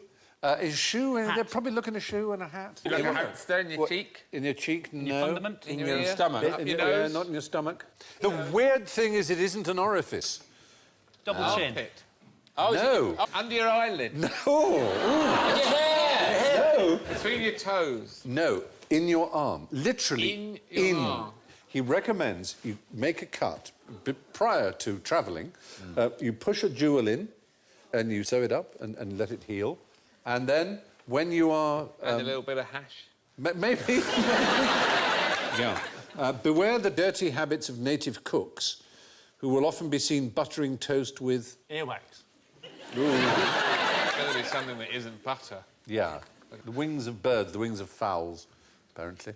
This is something you're warned against. Using them to do the buttering? Yeah. I think it's quite reasonable. Do you mean actually, what, for the secreting a substance, or greasy just wing? The greasy wing, I guess they would roast a fowl and greasy, or they'd use a live chicken and use it to butter bread with. A live chicken. It's in the kitchen. They have a chicken whose only job. In what way is Iceland's most recent volcano similar to Genghis Khan? I think they're both shag nasties. Genghis Khan apparently has shagged everything that moves, and that he is the father and mother of all populations in Europe and Asia, so he shagged everything that moves. and the volcano, of course, has spurted out, had an orgasm of ammonia, and has fertilised Europe. Good answer. I have to be brutally honest and say that's not what's on my card. Oh, shit! If there was no such thing as science, you'd be right. I think I know what it is. Yes, go on. I think, obviously, that volcano stopped lots of transport going on. Yes. He must have stopped something happening, which the volcano stopped happening. You're in this right here. The odd thing is it's both very beneficial, especially at the moment. It's a thing we talk about a lot. Now, that volcano poured out, they reckon, between 150,000 and 300,000 tons of carbon dioxide. So there's a huge amount of carbon came out as a result of it. But, if you remember, no one flew for however long it was, and the lack of flying saved 3 million tons. So, in fact, it was a huge offset of carbon. And in the case of Genghis Khan, he slaughtered his way across the world and had the largest empire the world has ever seen. 4 times bigger than that of Alexander, twice the size of the Roman Empire. And he killed about 40 million people. And the result was there was so little farming that the forests grew back. And you can time a huge benefit to the world from his slaughter. But that's rather extraordinary, isn't it? So what do we have to pronounce? Now, yes, that's what I was... How did you know that I was going to ask that as a supplementary question? I thought you already did. Oh, did I already say it? Oh, that or I read it off the you read it off the audio? You great big cheater! There. I would now like you to pronounce the name of the volcano, and it's written up there for you. Oh, God alive. You're prawn rings. You should have been a newsreader. With your accent, you've got the best chance. It looks a bit like that, yeah? Any thoughts? Jaff Yali Jokro. Yeah. Brian, I think...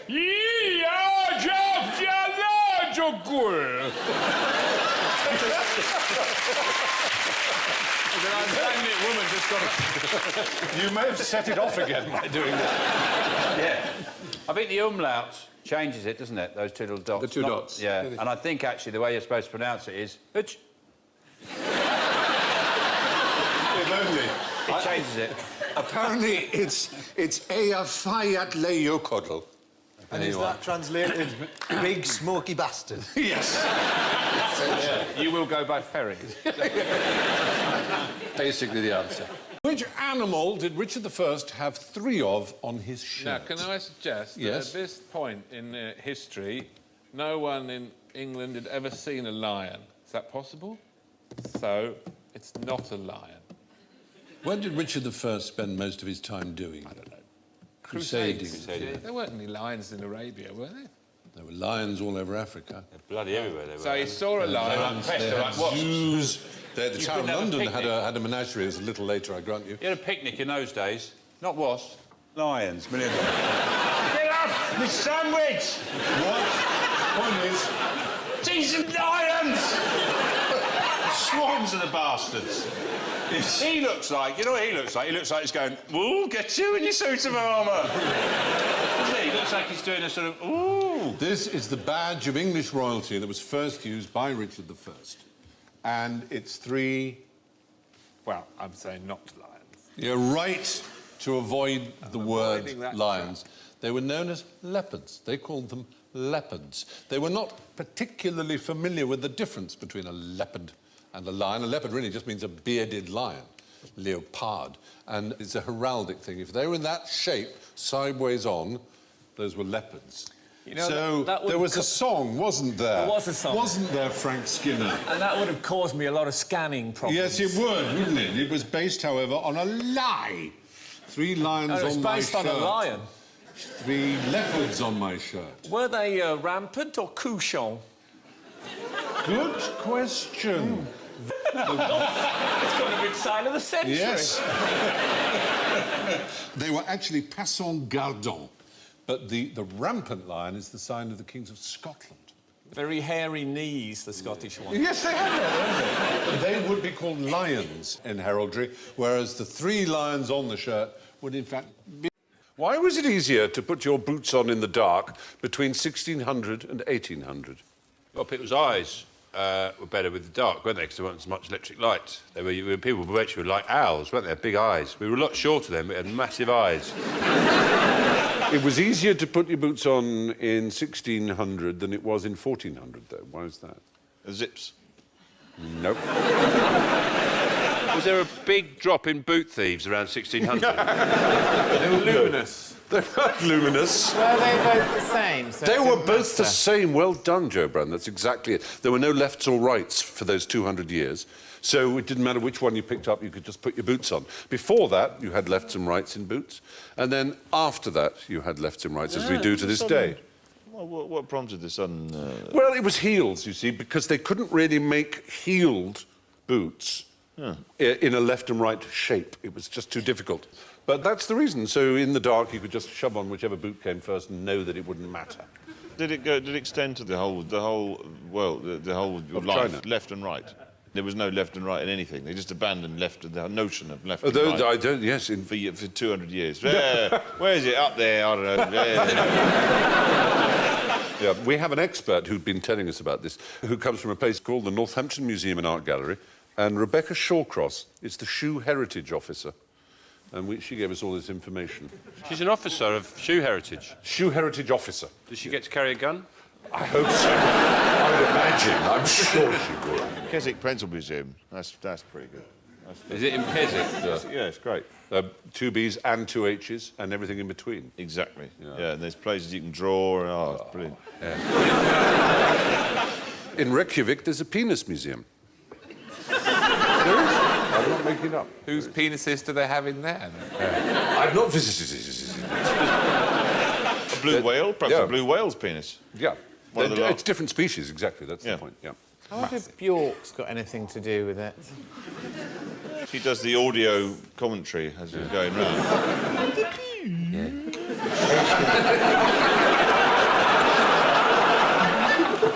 And then you see a penis, and then she goes...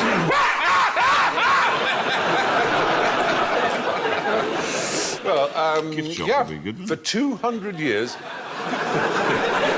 For 200 years, and for 200 years only, really, left boots were exactly the same as right boots. This is a marmot, a pot-bellied member of the squirrel family. It's about the size of a cat and squeaks loudly when anxious or alarmed.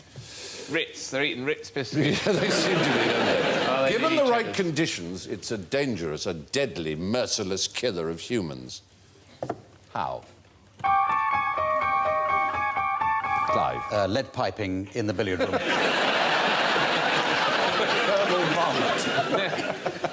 Are these the ones that live in the Gobi Desert? They're Mongolian and Russian steppes. I've seen loads of these, and I did a railway journey for the BBC, all enough. They scurry around. None of them killed any humans in front of me while they're doing that. No, But and yet they're more responsible for death than any other animal. Do they get caught up in machinery somehow? No, the Maxim or the Marmot. Is it to do with the Ritz crackers? They sort of spit on the Ritz crackers, put them all back into the packet. Do you know, oddly, Andy, the spitting part is good. When they spit and cough, billions die. Well, millions. Are they carriers of TB like badgers or Worse. Plague. Plague is the right answer. They've got the plague. They are the actual original animal source. Not the of... rats.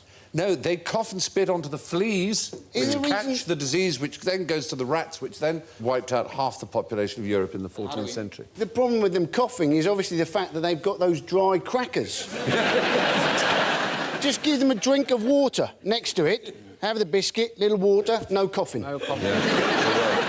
Do you know why it's called bubonic? Do you know that? Those big round things come up under your... The buboes. The buboes. But the bubo itself actually comes from the Greek bubon, which is groin. Groin. One of the areas where you get a big swelling when you get the bubonic plague. How often... Yeah, sorry. Do I get a swelling? Not as often as I used to, I'm sorry.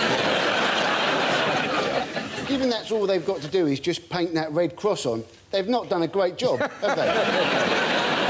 What's wrong with those? Well, it's well to the left, isn't it, there? That, you know, you'd have thought if all you've got to do all day is go around doing a red cross, you'd have more pride in your work. You're not hanging around doing it, though, are you? There's plague in here. I'll just do it. The really long stick they do. You're just waiting for a marmot to come flying Knock out on the door and say, spit at you. What was the lingua franca of ancient Rome? Great balls of fire. Dutch. I knew that's not going to come up. Yeah, very good, yeah. See, that's where you've got to think, Joe. You've got to think what they wouldn't put up. Cheers, Sean. Latin. Oh! I did that deliberately. Yeah, I know. At this point, She's it makes... going for the record. Yeah, it makes sense. You're yeah, you might as well. It's like shooting the moon when you play hearts or one of those games. It's such a brilliant game. Isn't it? Yeah. What does lingua franca mean? When people get together, it's a language that is commonly used as like everybody's second language, as it were. Is it Greek? Yes, it is Greek. It's the right answer. Greek is the language that people would use in Rome if they weren't. Why wouldn't a Russian family call their son power station or industrialization? They're not names, are they? Because they're not names. No, they're not They names. are. They are. They were. Whoop, yeah. They are named. Why wouldn't they call their Because son? they're girls' names. Because they're girls' names is the right answer. name. Well done. Well done. Power station is Elektrostancia, is a girl's name, and Industrializacja is also a girl's name. But if you had a boy, you could call him Combine, which is combine harvester. Or you could call him Dvadstat Tretje Fevralia, which is the 23rd of February. But this is actually a tradition in the Russic area, if you like. In Ukraine, their names like Noibie Batkop, don't kill me, father. Would you believe? Is it like the I don't know, it's a Red Indian thing where you come out the wigwam, the first thing you'd see. Right. So they'd come out and see a power station. Do you know what my husband's Native American name is? What? Sits in front of telly farting. Imagine you said it quickly, it sounds quite nice. Yeah. It does. You call him Sits in Said telefarting. it in a Russian accent. Yeah, sits in front of telephone. I like your sort of Camp German accent the best. Oh, shut And I'd up, like you to... Can you just do handy again for me? What's my handy?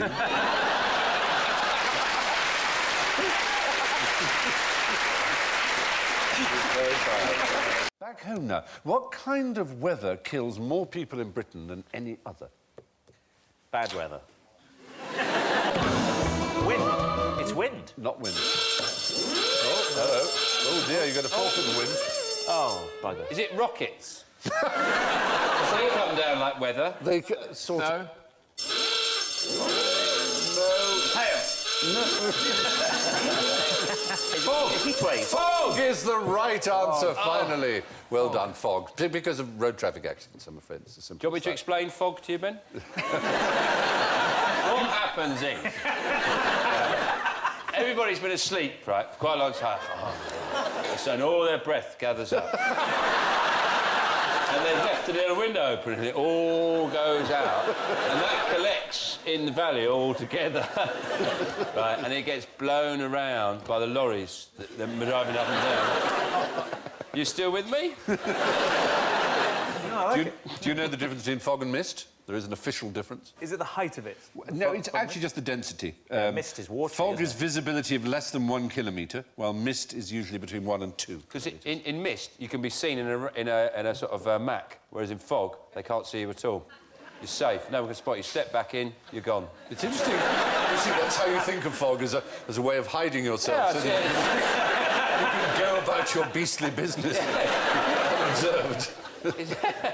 It's not a beast, I'm just putting stickers on things. Oh, it's you! Yeah, putting silly stickers on people's faces. Oh. Nothing pervy. Bit of chewing gum over Cameron Diaz's eye. Anything, just cheers me up. How would you make your house the most famous house in Britain? Oh, that's easy. Yep. You murder lots and lots of people, dismember them, and bury them in the garden. Marry the Queen. You marry the Queen. Yes. And you say, you're not living there in those... No, love, you're not living in those palaces anymore. You're living in 3 Ironside Crescent, Carlisle. Yes. Yeah. Okay. Those would work. Yep, those would work. Some sort of spectacular suicide? I suppose, actually, the murdering people would work better, which I think is sad. But this is a bet. Balloons? Is it like in the film Up? You just tie loads of balloons and your house goes... Whoa. Oh, that would be sweet. That would be. This was a bet that took place in 1810 between Samuel Beazley and Theodore Hook. That Hook couldn't make any house he chose the most famous residence in London in 1 week. He had a week in which to do it, but in fact he sort of... I mean, he prepared over the week, but it all happened in one day. Yeah? He started ordering goods, all kinds of different goods from all kinds 4,000 different tradesmen and services in all the commercial directories all over London. He started ordering chimney sweeps. So first thing in the morning, there were 12 chimney sweeps, all arriving like that. And then more and more and more and more and more arrived. I mean, it became absolutely gigantic. 12 coal carts, there were cake makers, doctors, apothecaries, surgeons, lawyers, priests for dead bodies, undergraduates, hat makers, haberdashers, bootmakers, fishmongers, butchers' boys. A dozen pianos arrived. And before long, the governor of the Bank of England had turned up to see what the fuss was about. It was in Berners Street, just north of Oxford Street. And there it is. That sign doesn't fit that bit of wall. It doesn't really. And yet, I suppose if they put it the way it would, you'd have to read it in portrait rather than needed to go back to the drawing board with that one. I think you're right. Got that all wrong. Or just chill out about the whole thing. I could have folded it round, mate. That'd be nice. Is it a bit like, so the equivalent is like going on the internet and ordering the lot? Yes, exactly. I love everything. Exactly, basically. And the poor woman whose name was Mrs. Tottenham was just besieged. I mean, it wasn't his house. He didn't live there. No, he chose it. No, he just chose this house. That was the point of the bet. I can make that house, 54 Berners Street, the most famous house in London. Theodore Hook betted a man called Beazley that he could make 54 Berners Street the most famous house. What kind of creature has a terrible memory? Short memory. My dad can't remember anything. I went round to see him the other day and he looked at me like that. Doesn't everybody? I went, hi, Dad. He went, oh. My neighbour's dog doesn't remember when I kick it, because I do it. No, loads of times. It still comes up to me. Oh. I'll kick it really hard in the face. Goldfish. A goldfish. With my boot. Oh, not goldfish. No, there is... 3-second memory. Well, there is this fallacy that goldfish have a 3-second memory. It is a fallacy. They've done tests. Oh, they have. They have. A man from Plymouth University did wonderful tests. Said to the goldfish what happened on EastEnders last night. And he remembered most of it. 2 things. 1, there isn't a Plymouth University. That's made up. And 2, you can't remember anything. Yeah, it's a sweet shop with a copy of the Times in it, isn't it? Dr. Phil G. of the University of Plymouth's Psychological Department. Is he a rapper? He does sound like Dr. Phil G. He trained them to press levers. And they could even tell time, because he would have the lever work just for an hour in the day, and they would come and press at the right time to deliver food, and they knew exactly where it was, and they would come back to it. How come they can't tell that the deep-sea diver is 3 times as big as the castle? So damn smart. Well, it seems they have pretty good memories, as a matter of fact. What's more, they're not gold. Put them back in the wild, they go to brown and other different colours. It's actually not true, because I've got 2 in a pond. They've been there 5 years, they're still orange. So... No, in the wildy, but if you're in captivity and for some reason... Where's the wildy? I'd like to go there. Technical term. The Norfolk.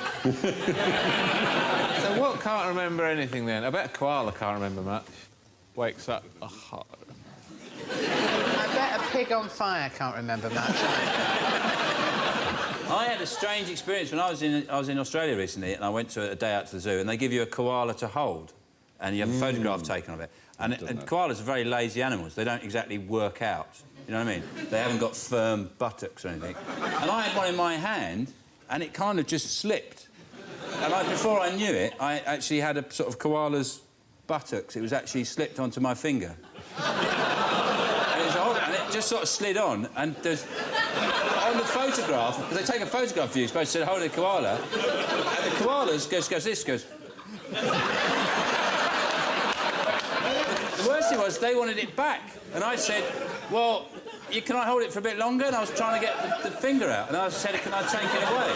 The list of charges is beginning to add up, isn't it? Can you tell me what they're saying here?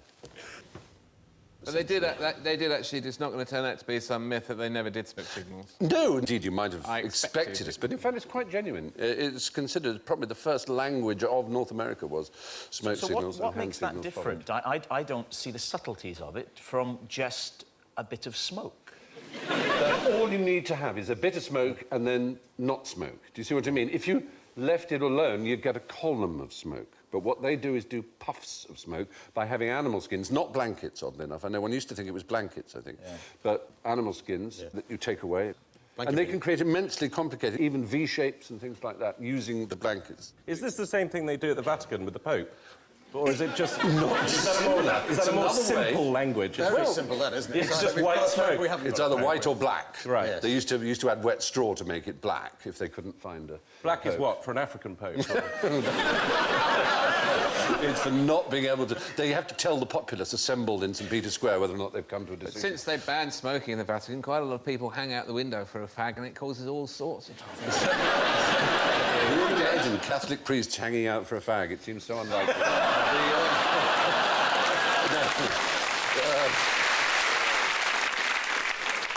If we run the film on, in fact, it's 2 puffs that they give here.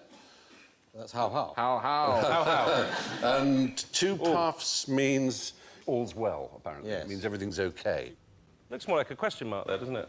Oh, it does, actually. Right. Do they do grammar, or...? They should have got one of those light aircraft that can write in the sky. Just simple purchase. What? Free drink? A word like that?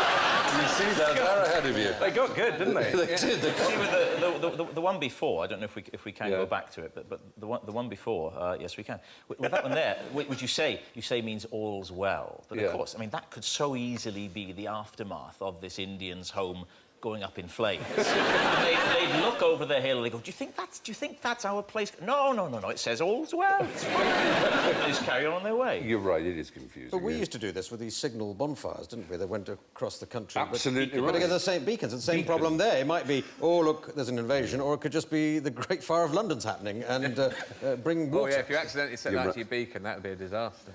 Yeah. Was that before or after email? It's close. Yeah. They were spamming, though. You'd get endless. Please, do you want a bigger cock? What about... Is that how you get a bigger cock? Slapping it around like that? I think with me it would have the opposite effect, to be honest. I think it into my shell. I think you found it works for a while. So let's get straight down to business. Question 1. Does the Pope eat beaver? Sure not. I would say yes. The Pope does eat beaver? Yeah, because he's a Pope. He can have whatever he wants. He can have whatever he wants, but can he, as a good Catholic, have whatever he wants, for example, on a Friday in Lent? Yes. I like that. That's good. Yeah. Yeah, well, if you want to do it again, do it again.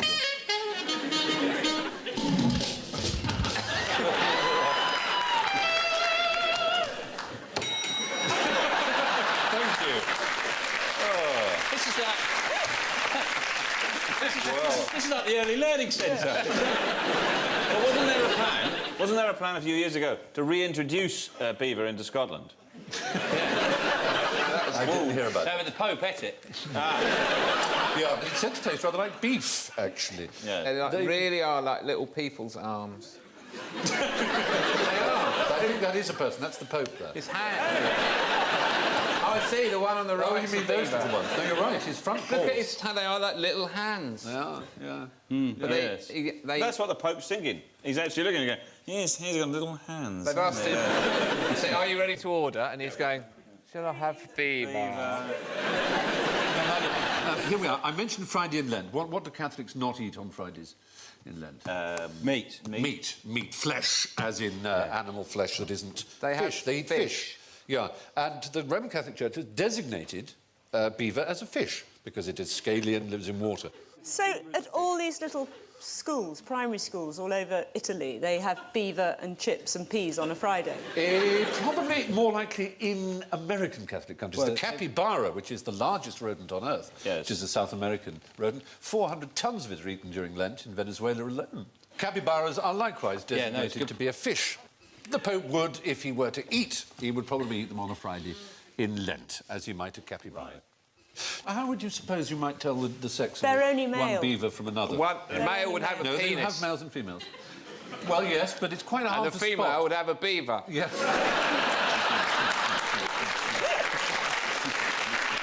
I can't have a beaver's beaver. I want to talk about anal excretions. Now, I was just about to... Please, I was about to bring that point up because in the anal scent glands of the beaver, there's secreted a substance which is actually found in aspirin. You're absolutely right. I'm going to give you 5 points for that. It's correct. It's called castorium. It's been used as a medicine for hundreds of years. It's called castorium. Castorium. As in Castor the beaver. And it contains salicylic acid, as you rightly say. If you've got a headache, you... Yeah. Rimming a Lick beaver. out a beaver. That's quite right. But so often, unfortunately, the beaver's got a headache anyway and won't let you do it. Which is the largest lake in Canada? Width or depth? Not depth. Not Can depth. I attempt an answer at this? Yeah. Who cares? Oh, dear. Oh, dear. We were predicting that one. Yeah, who cares? There are so many lakes in Canada, more than 1 million in Manitoba alone. Yes. And you can buy a lake and have it named after you. It's because the water doesn't drain away. There's no water table. You can, but one's really, really big. It's bigger than Albania. It's bigger Is it one than of the Belgium. Great Lakes technically Canadian? Are they all American? No, you've avoided our little trap there, actually, which Joe didn't by saying who cares. If you'd said one of the Great Lakes, it would have been a big noise, because this lake has to be entirely in Canada. What's the difference between largest and biggest? Well, in other languages, largest mean widest, I suppose, and biggest being just greatest in size. But largest we now mean to mean biggest. It originally meant wide. Large is wide in French, isn't it? Right, thanks. I mean, we are very lucky because we have both Latin and the Romance languages and the Anglo-Saxon languages to draw on, so we can say big and large. Yeah. Say little and small. Little and large. Little and large, indeed. Funny enough, when you said the deepest lake, the deepest lake is Lake Manitou. And Lake Manitou is a weird lake because it's also got the largest lake island in the world in it. And that island has got a lake in it, which is the largest lake in an island that's in a lake in the world. It just goes on to infinity. It does, doesn't it? No, the answer is the Great Bear Lake. None of the 5 Great Lakes is entirely in Canada, you see. What were the first words spoken from the surface of the moon? How appropriate, Sean. Hello? Can you hear me? It was... It was the clangers, was it? It's the who got there clangers. first. But it wasn't one small step for man, because he hadn't gone on yet. Very true. Very good. So what else was it? Well, he was like, come on down, Neil, it's fine. It's fine, don't worry about it. What's the big deal? Golf clubs. Yeah. Great to be here in Philadelphia. I mean, the moon. Well, let's sort out who said it. Who said the first human words uttered on the surface of the moon? Neil Armstrong. No. Buzz Aldrin. Yes, it was Buzz. He was in charge of the steering of the module as it landed, and 102 hours, 45 minutes and 25 seconds in, he was saying 4 forward, 4 forward, drifting to the right a little. That's good, that's good. Something garbled, and then contact light. And the contact light that showed they had landed was on. Those were the first words spoken. Not the eagle has landed, and certainly not small This step. is the moon. This is the end of the line. Please... Please make sure you have all your bags and all your personal possessions. What do you know about Buzz Aldrin otherwise? His dad had a sense of humour. Yeah. Why is that? Well, he called him Buzz. Ah, but he didn't. He called him Edward Eugene Aldrin Jr. Yeah. His sister... Yeah, I think I'm right, actually. His sister called him Buzz, because she couldn't say brother, so she'd say Buzzer, and he became Buzz. He eventually made it his legal name. He had the hand of a monkey.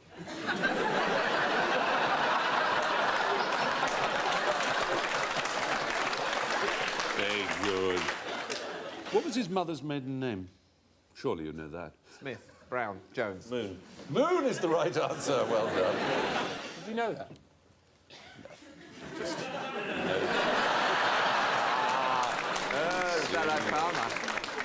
I'm sure you can help us a little bit, Nina, on the history of ventriloquism. Well, I know that it has a very dark history and that ventriloquists used to earn their living as if their words were divine utterances. Yes, that's the point. Yes. Not you, dear. Sorry. Sorry, I was listening, but then my hand came out and it felt quite shocked myself. That's really disturbing. It's quite disturbing. Really disturbing. That's horrible. That's like Alien. Probably looks like, it's like Lady Gaga's sleeves. Well, yes, you're absolutely right. It was regarded as a divine utterance or demonic possession, in fact, wasn't it? And I know one woman died from her ventriloquism. Who was that? But I don't know her name, I bet you do. With her utterances, she was objecting to the marriage of Henry VIII. To Anne Boleyn. To Anne Boleyn. Her name was Elizabeth Barton, and she was known as the Holy Maid of Kent. And she was a very good ventriloquist, and so these voices would come without her mouth moving, as it were, from her stomach. Nice tricks, in which she would say things. And she became very, very popular until she started to say... The bloke looking at her tits. Yeah, well... we wouldn't do that. You've got yours out as well tonight, Nina. Is that to distract from the lip movement? And she did very well. She was very popular until she said that if Henry VIII married Anne Boleyn, he would be deposed, and Henry VIII didn't like that at all, so had her head chopped off. And ironically, her head was put on top of a pole outside. And carried on talking. Well, you wonder about it. It is quite a strange fate for a ventriloquist to have their head stuck on a pole. But she was indeed, she suffered for her art. But in the 19th century, it became known to be a piece of entertainment rather than demonic spirits. Now, which popular game traditionally ends with all the players being thrown into a lake of fiery sulphur? Well, I hope it's show jumping. I hate show jumping. Oh, God. I'd have one of those after every jump. Before and after every jump. It's not show jumping, though. It would certainly liven it up. It sounds biblical. I don't think it's the humans, though, it's pieces. Wouldn't it be pieces? Well, I'll tell you that it's a game that went dramatically out of fashion in 1972. Early 72, it was more popular than Monopoly. But by the end of 72, it had almost completely gone out of fashion because of a film. Mousetrap. Mousetrap. No, there is no film of Because of Mousetrap. a film. Is it Drafts? Remember that film? Drafts. The film's true. The truth about drafts. No.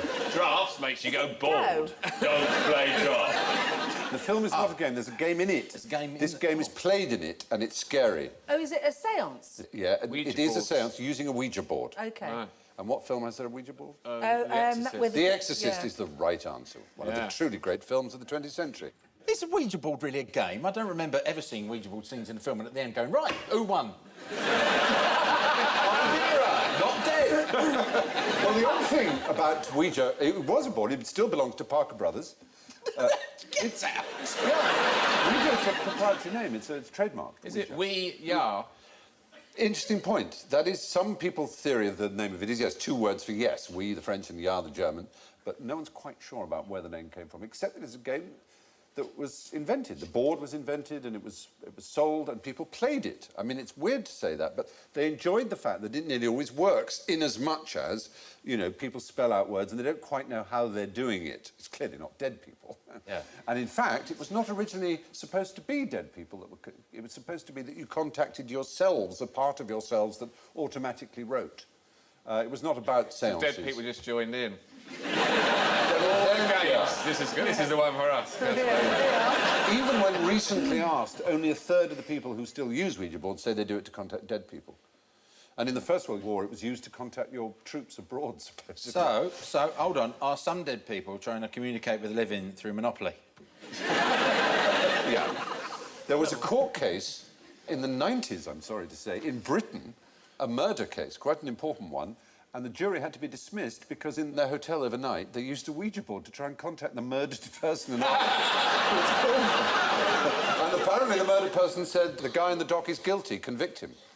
And so the judge heard about it and dismissed the jury, quite rightly, you may say. But the awful thing was, if they'd done it in the jury room, the judge couldn't have dismissed them. Because the judge has no right in law to know what goes on in a jury room. The deliberations must be private. Unless he's dead. Ah, yeah, that's really complicated. Was the guy guilty? Unfortunately, he was retried and found guilty, which sort of is really irritating. So maybe the ghost of the murdered person did. Where's the competitive element? Suppose you just have a go. Yeah. Who are you trying to contact? Right, it's your turn. Yeah, exactly. Or you contact two dead people and then they box. And then they tell you how it went. Ghost boxing. Ghost boxing. On Sky Sports 2. Live ghost boxing from Auntie Vera's parlour. I see people in sheets. Yeah. The headless man, he's already down. It's just going like that. It's kind of punchy. Do you know there's an Elvis... Yeah. There we go. Go on. Hit me. Hit me.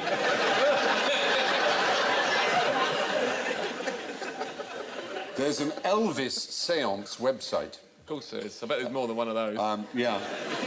Where you contact Elvis. Online? But it cautions, if you wish to repeat this experiment, please be considerate. Many people may wish to contact Elvis, and we're sure he's quite busy. Please treat this information... For eternity. Yes, please treat this information the same as you would if he were alive and you had his email address, with respect. It's a terrifying thought, isn't it? A sort of posthumous Twitter and things like that. That would be hell, I have to say. You just thought of that. Yeah. Urine it up to your neck. Oh, God. Horrifying.